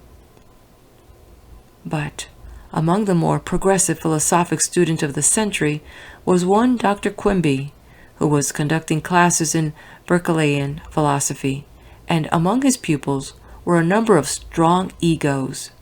This was a center that was quickly utilized by the evolutionary powers through which to stimulate the study of applied philosophy, especially in its relation to practical life. Truth is always colored by the medium through which it manifests. Being a physician and a child of the age in which he lived, Dr. Quimby naturally sought to make his philosophy practical, particularly along the line of his profession. The basis of Berkeley's philosophy is that no object can be known except under the form which sense perception gives it. This, of course, Berkeley derived as a conclusion from Locke, who attacked a materialism which sought to make a self-existent, stupid, unthinking substance the root and origin of all being. Traced back step by step through a distinct line of philosophers, it finally reaches its source in a perverted or one-sided view of the idealism of Socrates. Quimby's contribution to the world was the application of Berkeley's philosophy to the curing of disease. If no object can be known except under the form which sense perception gives it, then, urged Quimby, by inhibiting sense perception of disease, it is destroyed. Many of Quimby's pupils enthusiastically accepted this half-truth as truth, and through mental suggestion put it into practical application. Neither Quimby nor his disciples seem to have grasped the philosophic truth which the occultists were trying to impress upon them, that knowledge is the result of the interaction of two factors, subject and object. Though these may be, in themselves, two aspects of primordial essence, and that if there is subject and object, then inhibition of sense perception of disease only destroys a knowledge of or a belief in disease and not the disease itself, and has been demonstrated in many thousands of cases among the religionists of Quimby's applied philosophy. One of Quimby's pupils started the Christian Science movement and perverted the philosophic statement of Berkeley and the semi-philosophic but illogical conclusion of Quimby to the fallacious dogma that there is no matter, no philosophic object. This unphilosophic principle was duly heralded as the discovery by the founder of the movement of a new truth, which, to a student of the idealism and of the nihilism found in many of the sacred books of the East, was as amusing as the discovery of a schoolboy of the multiplication table. Other students of Dr. Quimby founded the New Thought movement, which adhered more closely to the Berkeleyan philosophy. Both movements specialized in mental healing and gained, and continue to gain, about the same number of adherents, for both utilized the time-honored principle of attracting and convincing the mass through phenomena. Both movements drew largely from the church and made a distinct step upward for those who joined the new schools of thought. When New Thought was well underway, Prentice Mulford was fortunate enough to meet with and study under a French occultist. Mulford embodied the occult philosophy, as he understood it, in 6 volumes entitled Your Forces and How to Use Them. These books made a profound impression upon the students of New Thought, broadening their views and showing them that their new thought was but a part of the oldest philosophy extant, occultism. Many students of Christian Science became dissatisfied with the limitations of their church and left it to start other mental movements along broader lines.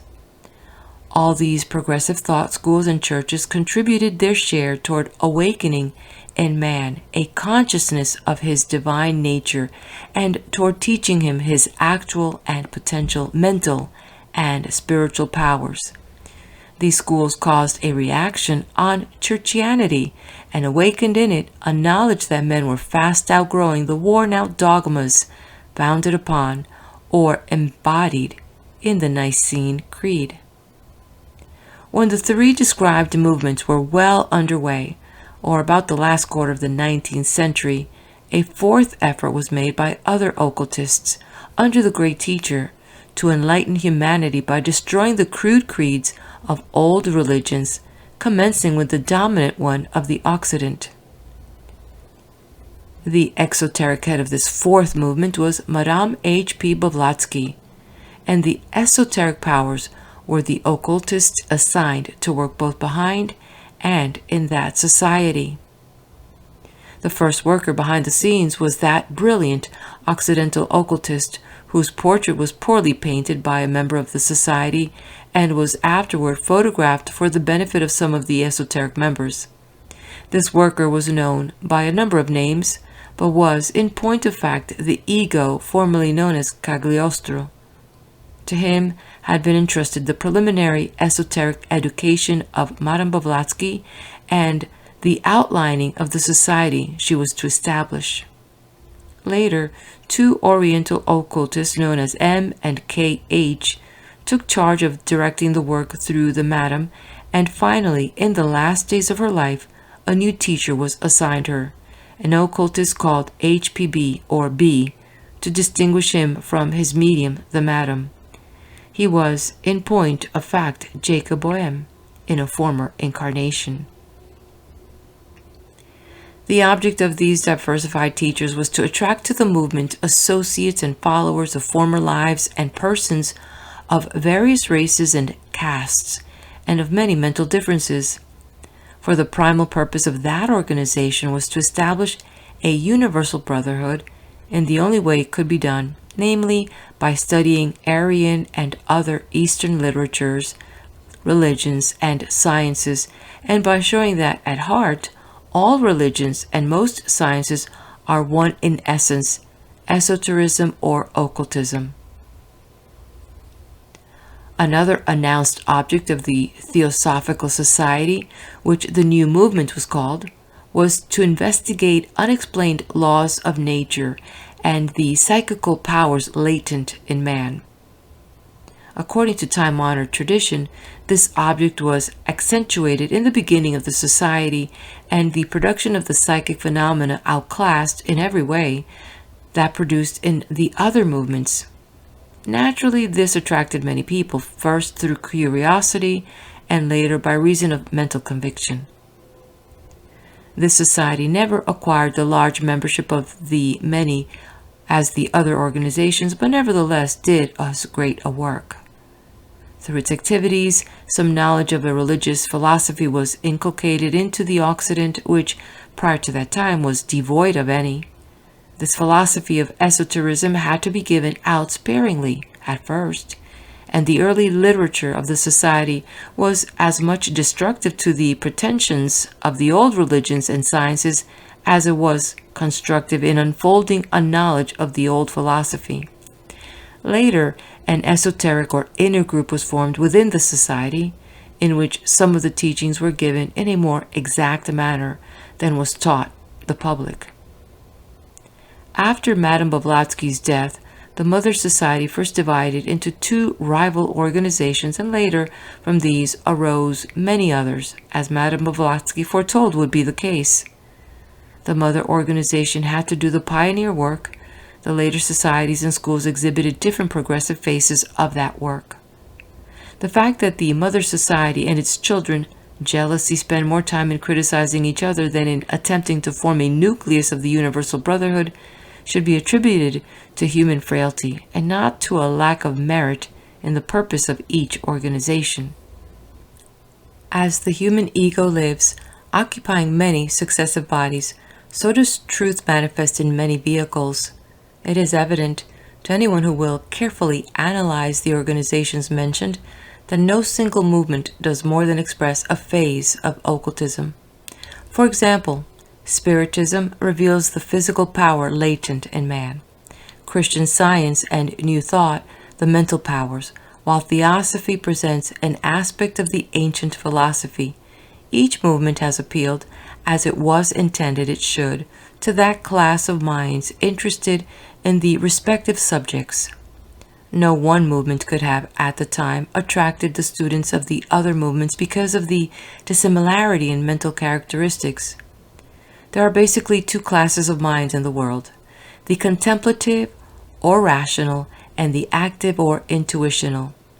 In their undeveloped states, each is tenacious of its original tendencies, but as they evolve, each complements its deficiency by acquiring something of the nature of its opposite. It was natural, therefore, that Theosophy or the philosophic movement should attract the contemplative man, while Christian Science appealed to the practical mind by a display of the force aspects of the ego, and that New Thought should be a step toward harmonizing the two elements, and in contradistinction to these mental movements stands the psychic. It was also natural, at the present stage of evolution, that gratitude and loyalty to a teacher for bringing a student out of dogma into light should have made fanatics of many undeveloped members of each group, and that, in consequence, all truth should be claimed by the members of each organization. But as the organizers of each movement passed away, a greater tolerance grew up, and the interaction will, in time, not only broaden and enlighten the respective followers of each aspect of truth, but unitedly will influence the outside world. The thinking world has already been greatly helped by the teachings of each group, and it is not in membership but in influence that the importance of a movement should be measured. Millions of egos have, through private study, been helped by the literature which has been issued during the last half-century by the various aspects of progressive thought. The mental reaction is seen even in the churches which have been compelled to abandon or suppress some of their dogmas. The object of the great teacher in stimulating each of the foregoing movements was the same: to bring about a spiritual renaissance and not to perpetuate new churches or cults. With the conclusion of the present cycle, these organizations, like those of all religions, will pass away, but the truths presented by them will, unitedly enlighten unborn generations. It is thought, not forms, that persist. For this reason, perhaps, the greatest work done under the teacher was seemingly unorganized. Many occultists were delegated to collect, translate, and publish the works of ancient and medieval esotericists. There was no old Occidental occultist whose teachings could aid in the Renaissance who was overlooked, and all the sacred books of the East became the property of the world. Other modern esotericists were requested to supplement all that had been done with such complementary writings as would harmonize and complete the whole. Thus has some of the work of the new master been publicly done, so as to administer to the needs of present humanity and to prepare the spiritual food for the quickly approaching Aquarian age. End of chapter. Chapter 12. The Esoteric Christ. Less than 60 years ago, Abraham Lincoln was one of the most bitterly assailed men in the United States. The papers were teeming with abuse of him, although he was trying to serve the people according to his light. And then occurred his tragic death, and with it came a revulsion in the feelings of the people of the country towards him.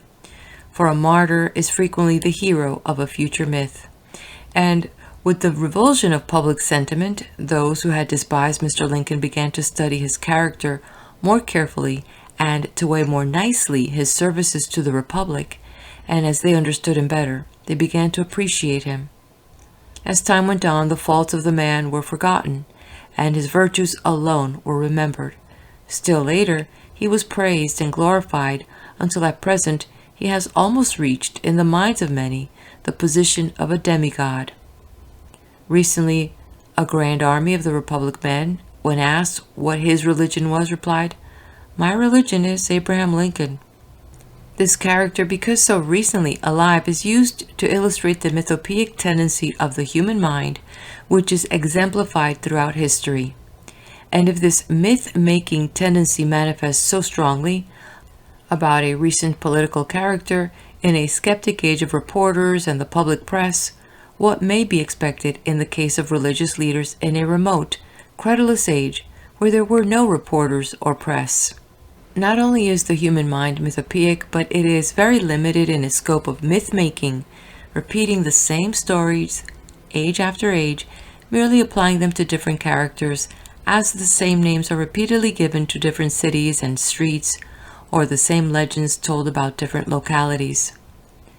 Some time ago, a book was published in which was collected substantially the same historical myths which had been applied in turn to all of the leading religious teachers of the past. The book was titled The 10 Crucified Saviors of the World. As some workmen destroy an old, useless building to erect a better one on its site, so do some iconoclasts destroy beliefs, only to regenerate them on a higher plane, modeling their acts after those of the Hindu god Shiva. The mythical Jesus Christ has served his purpose and has now ceased to be a potent factor in the lives of even those who formerly worship him. Why then continue the myth any longer? May not the mystical Jesus, when understood, become a power in the evolution of the mass, as he has been in the lives of many occultists in the past and in the present? It is with that hope that this chapter of occult history is written. The church records say that a little less than 2,000 years ago, in Bethlehem, was born a Savior of the world. Prior to his birth, angels appeared to his mother Mary, telling her that she would bring forth a Savior, just as they had appeared a short time before to Elizabeth, revealing to her that she would bear a sacred ego, and as they had appeared to the mother of Buddha, saying that her issue would redeem the world, and to the mother of Krishna, to whom the same messages was given. These celestial visitors to Mary are compatible with the occult records, for when a great soul is to be born, it is customary to warn the mother to use all precautions, mental and physical, to give as perfect a vehicle to the incarnating ego as possible. But the further message, as narrated by usually published texts of the Gospels according to Matthew and Luke, that a virgin should bear a son, is not corroborated by the other two Gospels and is distinctly contradicted by the oldest text now extant of Matthew, Mount Sinai text AD 350 to 400, which in verse 21 says that the angel told Joseph that Mary should bear thee a son. And in verse 25, he, Joseph, married his wife, and she bore him a son, and he called to his name Jesus. It was at this point that the unskillful mythmakers commenced their work in order to make Jesus a unique character in history. The occult records state that Joseph married Mary, and she bore him a son, and they named him Joshua, which in Hebrew means a savior. The name Jesus Christ is the translation of the Greek text Isus Christus, formerly Christos, meaning the anointed savior or prophet, or in mystical language, the initiate. Throughout this chapter, his popular name will be used to avoid confusion. It should be remembered in this connection that the occult records were prepared by the Magi who attended his birth, while the imperfect records of the Church were not compiled until over 3 centuries after his alleged death. It should further be remembered that the Gospels were not written by the disciples of Jesus, but were prepared centuries later by remote disciples of disciples who gave the traditional versions according to the respective teachings of the 4 so-called evangelists, as the unknown writers had received them from their predecessors. Think of the necessary inaccuracies which would have crept into a history that had been handed down by word of mouth for 12 generations and covering over 3 centuries. Think of one's experience in having one's story repeated by a few friends and coming back almost unrecognizable after a few days or weeks, and then judge what it would have been if repeated for centuries. It is no wonder that there has never been an agreement in the Church as to the cardinal facts in the life, the words, or the teachings of Jesus.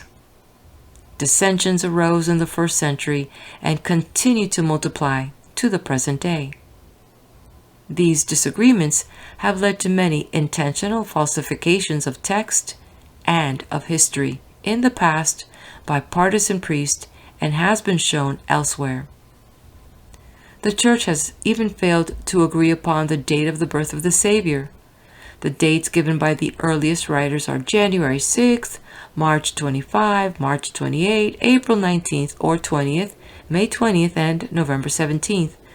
The date now celebrated, December 25, informed churchmen unite in saying is incorrect.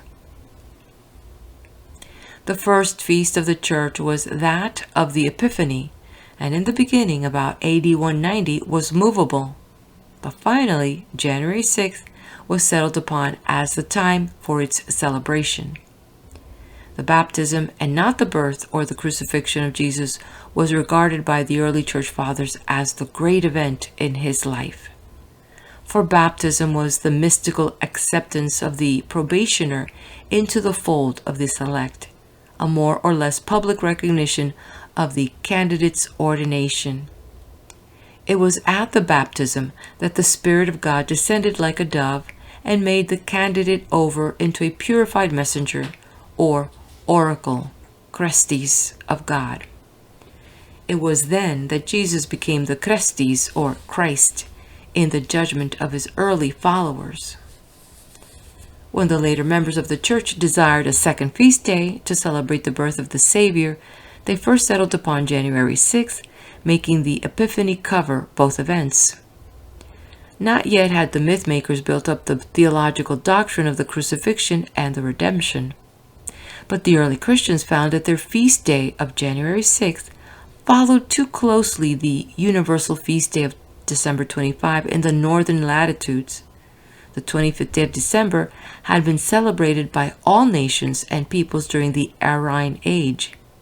The pagan feast was astronomical and was addressed to the gods to send the sun again to the world to give it light and life.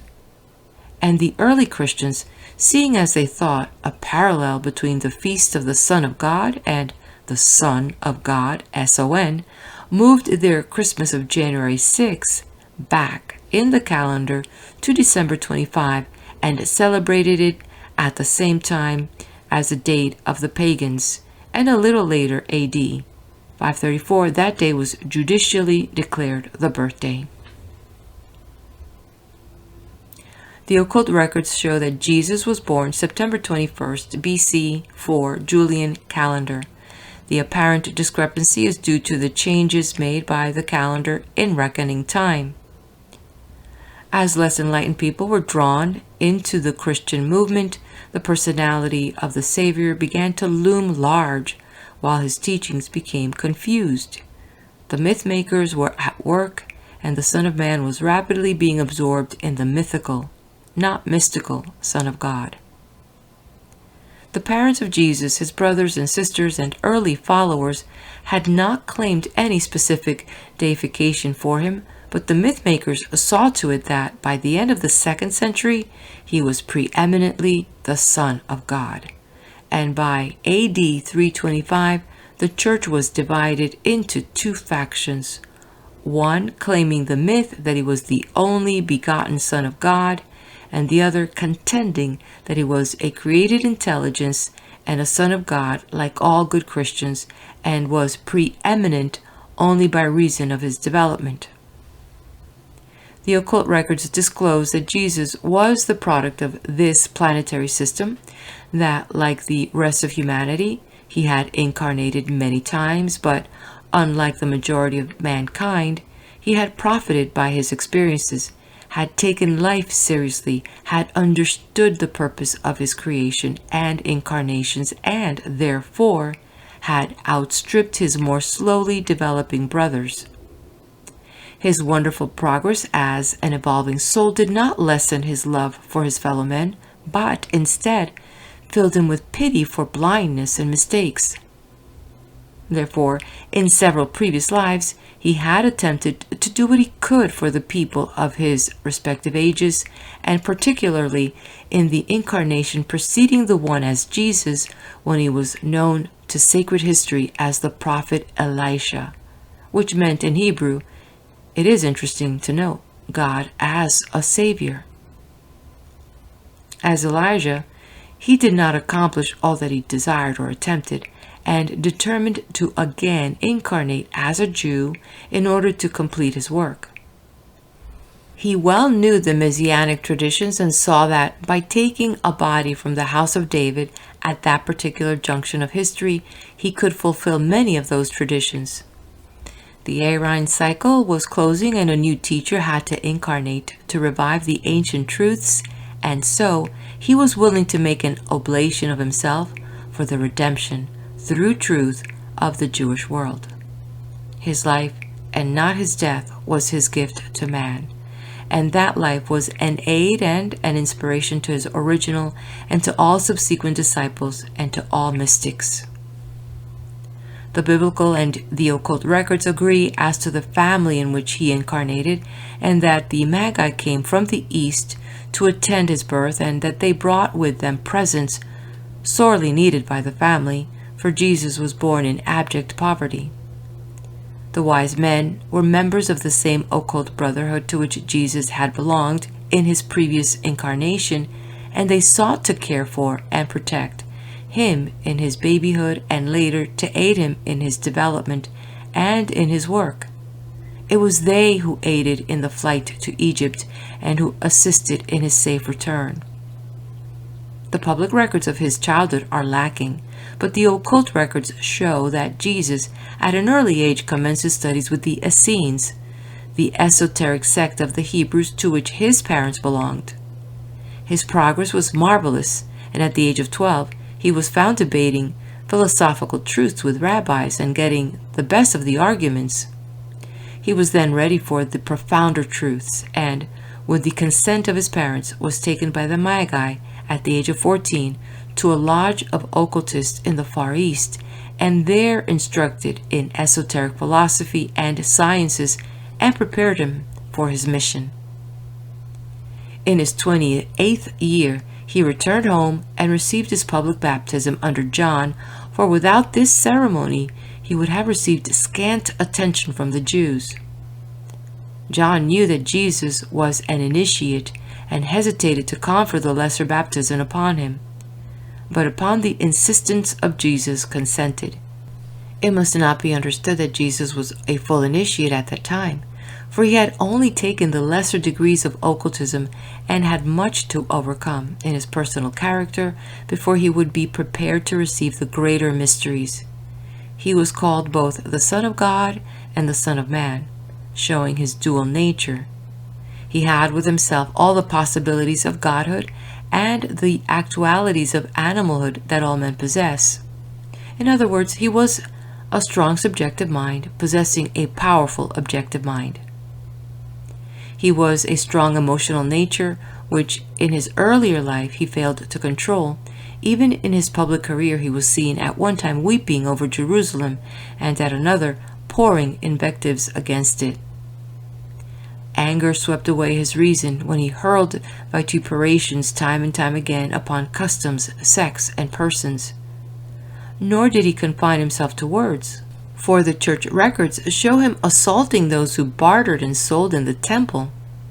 He so lost his temper that it mastered reason when he found the fig tree barren, and so far forgot his obligations as to use his occult powers to destroy the tree for not bearing fruit out of season.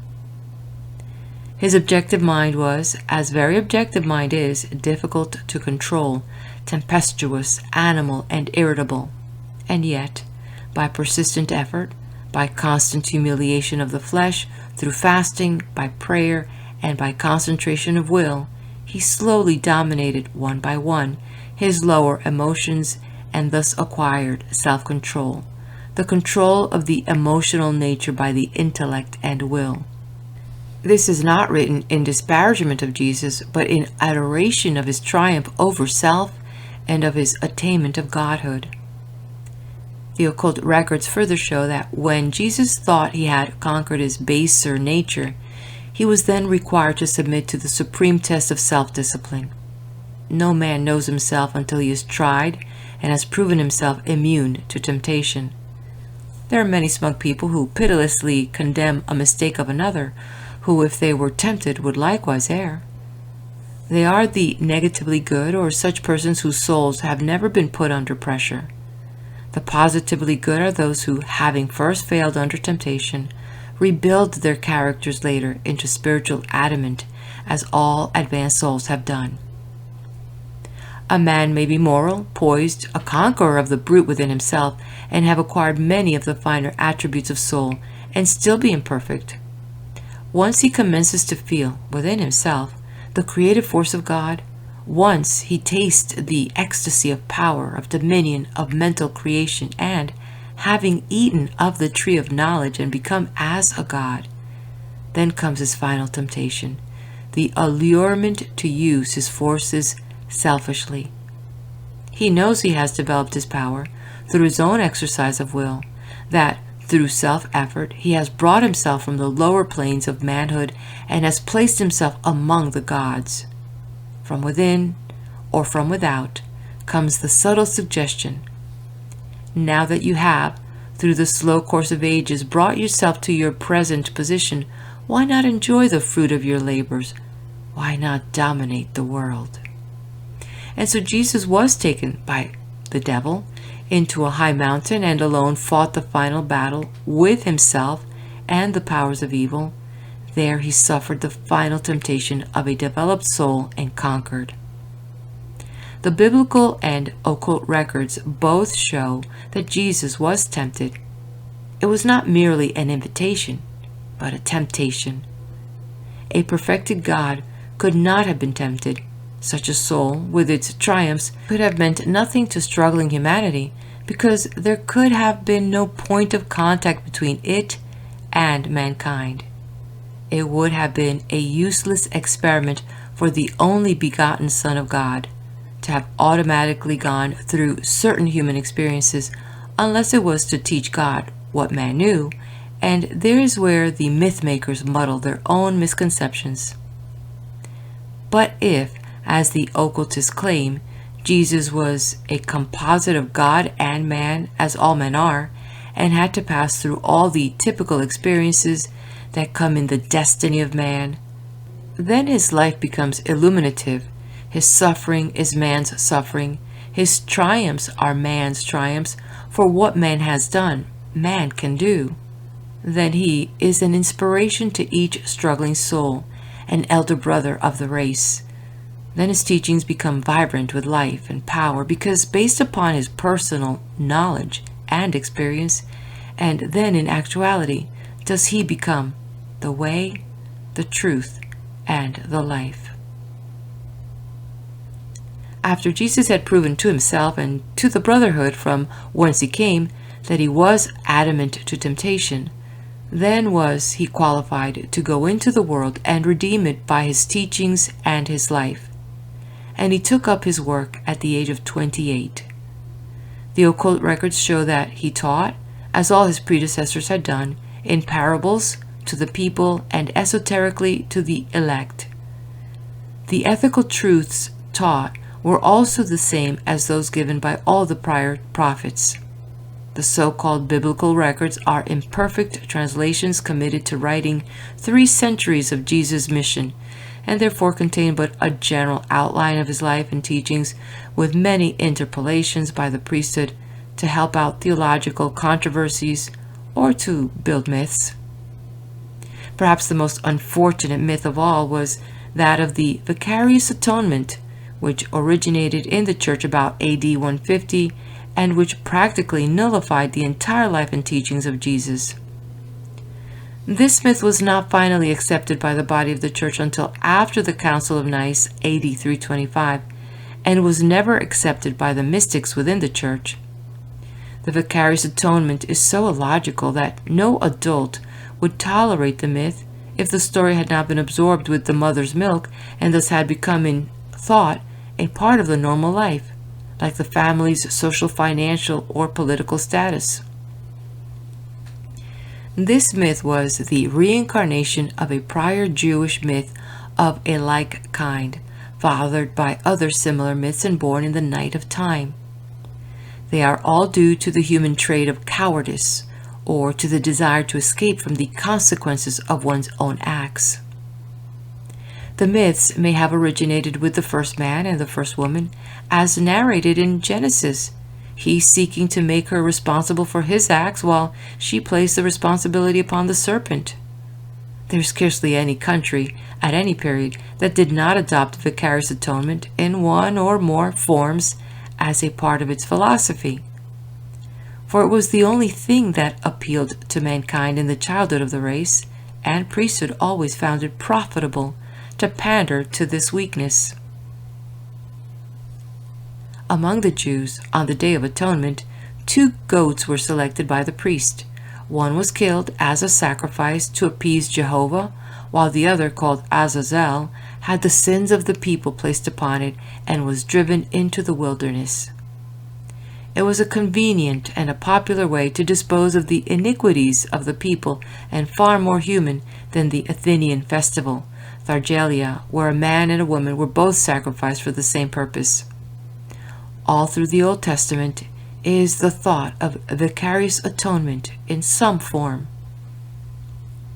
Paul, with his genius for misinterpretation, seemed to have tentatively applied this doctrine to Jesus. It was a small matter to change the scapegoat of the Jews into the Lamb of God, which taketh away the sins of the world, and was sure to meet with popular acceptance.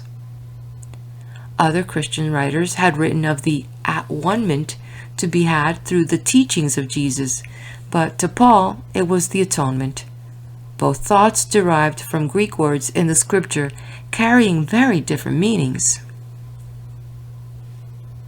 If Churchianity's conception of Jesus be correct, how useless and absurd it was for the only begotten Son of God to sacrifice himself to himself in order to let men do as they pleased and escape the consequences. Could his death under these circumstances be a sacrifice? What lessons could his life teach either God or man under those conditions? What was the object of existence of man and of God? What was the compensation for man's living the pleasure of selfishly sinning? What became of divine justice, which is synonymous with divine love? The vaunted civilization of the 19th century, with all its inequalities, iniquities, ignorance, thoughtlessness, cruelties, and crudities, will someday, in the not far distant future, be cited as the logical fruit of the dogma of vicarious atonement. This time-honored device of priesthood did not require any specific act upon which to base the dogma, as history reveals, but a combination of circumstances in the life of the Nazarene gave a peculiarly apt opportunity to engraft it onto Churchianity. According to the legend of the church, which was believed by the masses, Jesus was supposed to have been crucified under Pilate, and that alleged event was cited by the church as the oblation of Jesus to redeem the world from its past, present, and future sins. According to occult history, the teachings of Jesus were revolutionary and not only angered the conservative Jews, whose religion he attacked, but were subversive of the rule of Rome. The secular and sacerdotal powers therefore agreed that such a disturbing element should be removed, and charges were brought against Jesus. He did not wish to give up his life more than any other reformer, as was repeatedly shown by his acts. And when he fled to Galilee to save his life, or when he made his escape from being stoned while in the temple, or again when he eluded the Jews after the parable of the shepherd, or when he went to Ephraim to escape death. But he was finally betrayed by Judas, and was brought to trial and condemned to be crucified. Jesus willingly would have suffered the ignominious death of a criminal's crucifixion if good purpose could have been accomplished by it. But as it was an effort to uselessly sacrifice a life very important to the world, a man with a message. His work was not completed, and so, while awaiting the death penalty, he consulted with the Magi, or occultist from the Far East, who ever remained near him from the moment of his birth, how to escape from his enemies. The occult records say that it was arranged among the Magi and Jesus that if no other means of escape should arise, at an agreed signal, both Jesus and the Magi should use their combined occult powers to produce a condition which would open an avenue of safety for the Nazarene. The fatal day finally arrived, for no mitigation of the sentence had been secured. The disciples of the Nazarene were without influence, as were most of his followers. Besides, they were rendered more impotent by reason of their horror and despair at the thought of their teacher being crucified. Jesus, with the other condemned prisoners, was conducted toward Golgotha, each bearing his own cross. During the mournful journey, a large number of people collected, most of them Jews, who had brought about his condemnation and who wished to witness the execution. There were also some of his disciples and followers who desired to thus pay their last homage to him.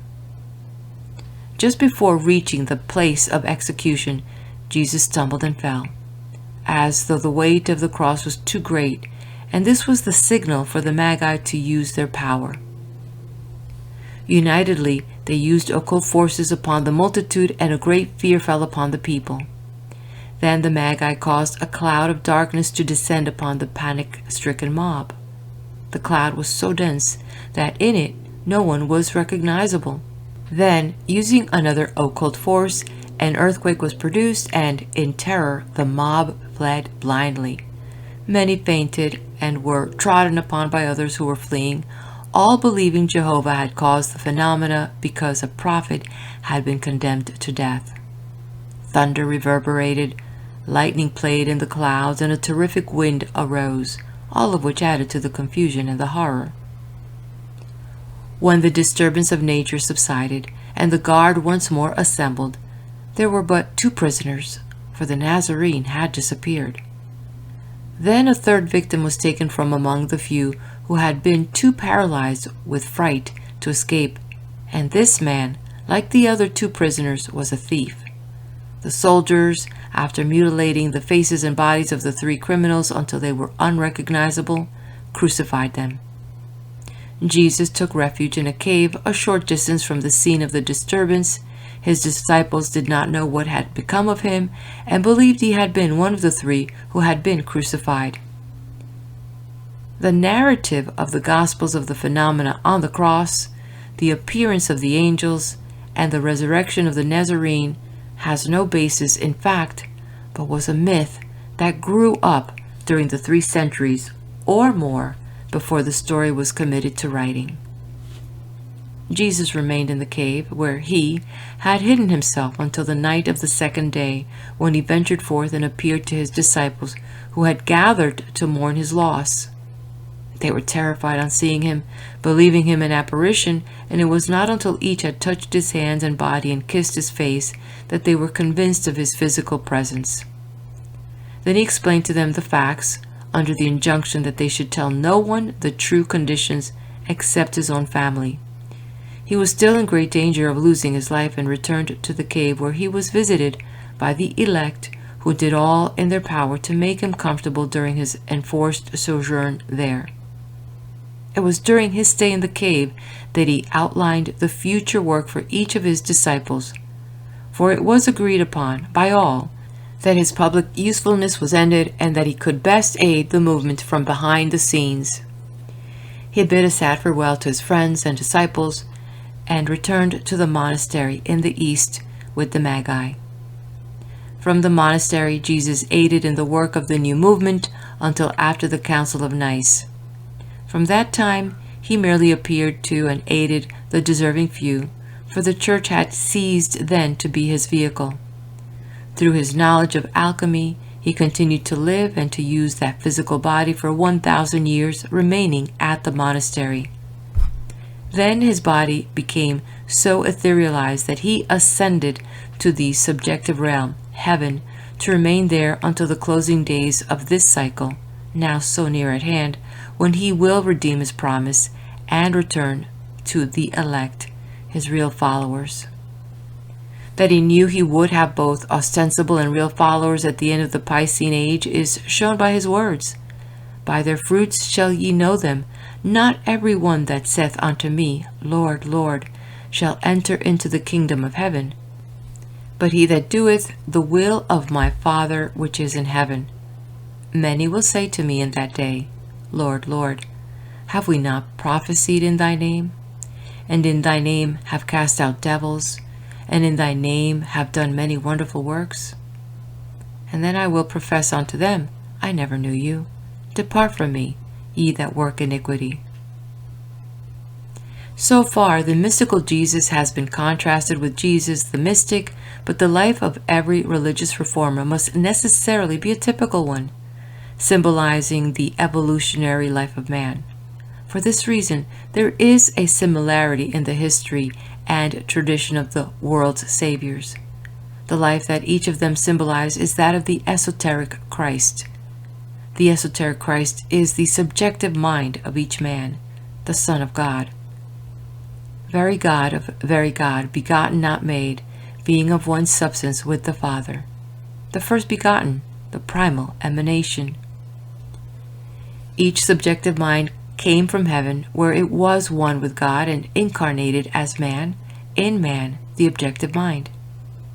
The objective mind of man is a product of this planetary evolution of the earth, earthy. Through the slow stages of many animal incarnations on earth, it gradually evolved a better brain and body until it stood upon 2 feet. Then by its own efforts, it could not rise higher in the scale of being and looked to God for a savior who would redeem it, for nature unaided fails. And God sent a savior, a Christus, a subjective mind to each objective mind to raise it up. Know ye not ye are sons of God and heirs to eternal life? After its incarnation, each son of God, subjective mind, is tempted to forget or forego its mission. It is tempted by its material vehicle, objective mind, Satan, to use its force and knowledge to gain all the kingdoms of the world and the glory of them. But if it is true to its trust, then by its teachings, its example, and its patient, persistent effort, life after life, it spiritualizes the lower or objective mind. The oldest symbol of humanity is the cross, meaning the descent of spirit into matter. It is the crucifixion of the divine in the material for the redemption of the material. When the conquest of the self is made, the conquest of the objective by the subjective mind, then is the crucifixion over. Then is the Son of Man redeemed, and the unified ego can thenceforth manifest the potencies of divinity and is ready to ascend into heaven, the subjective realm, from whence it came. End of chapter. The next chapters are going to be discussions on the infinite intelligence, God, and also Judgment Day. Let's see what the author has to say on that. Let's head over to the next video. Please do hit the like button, share this with your friends, and subscribe to the channel.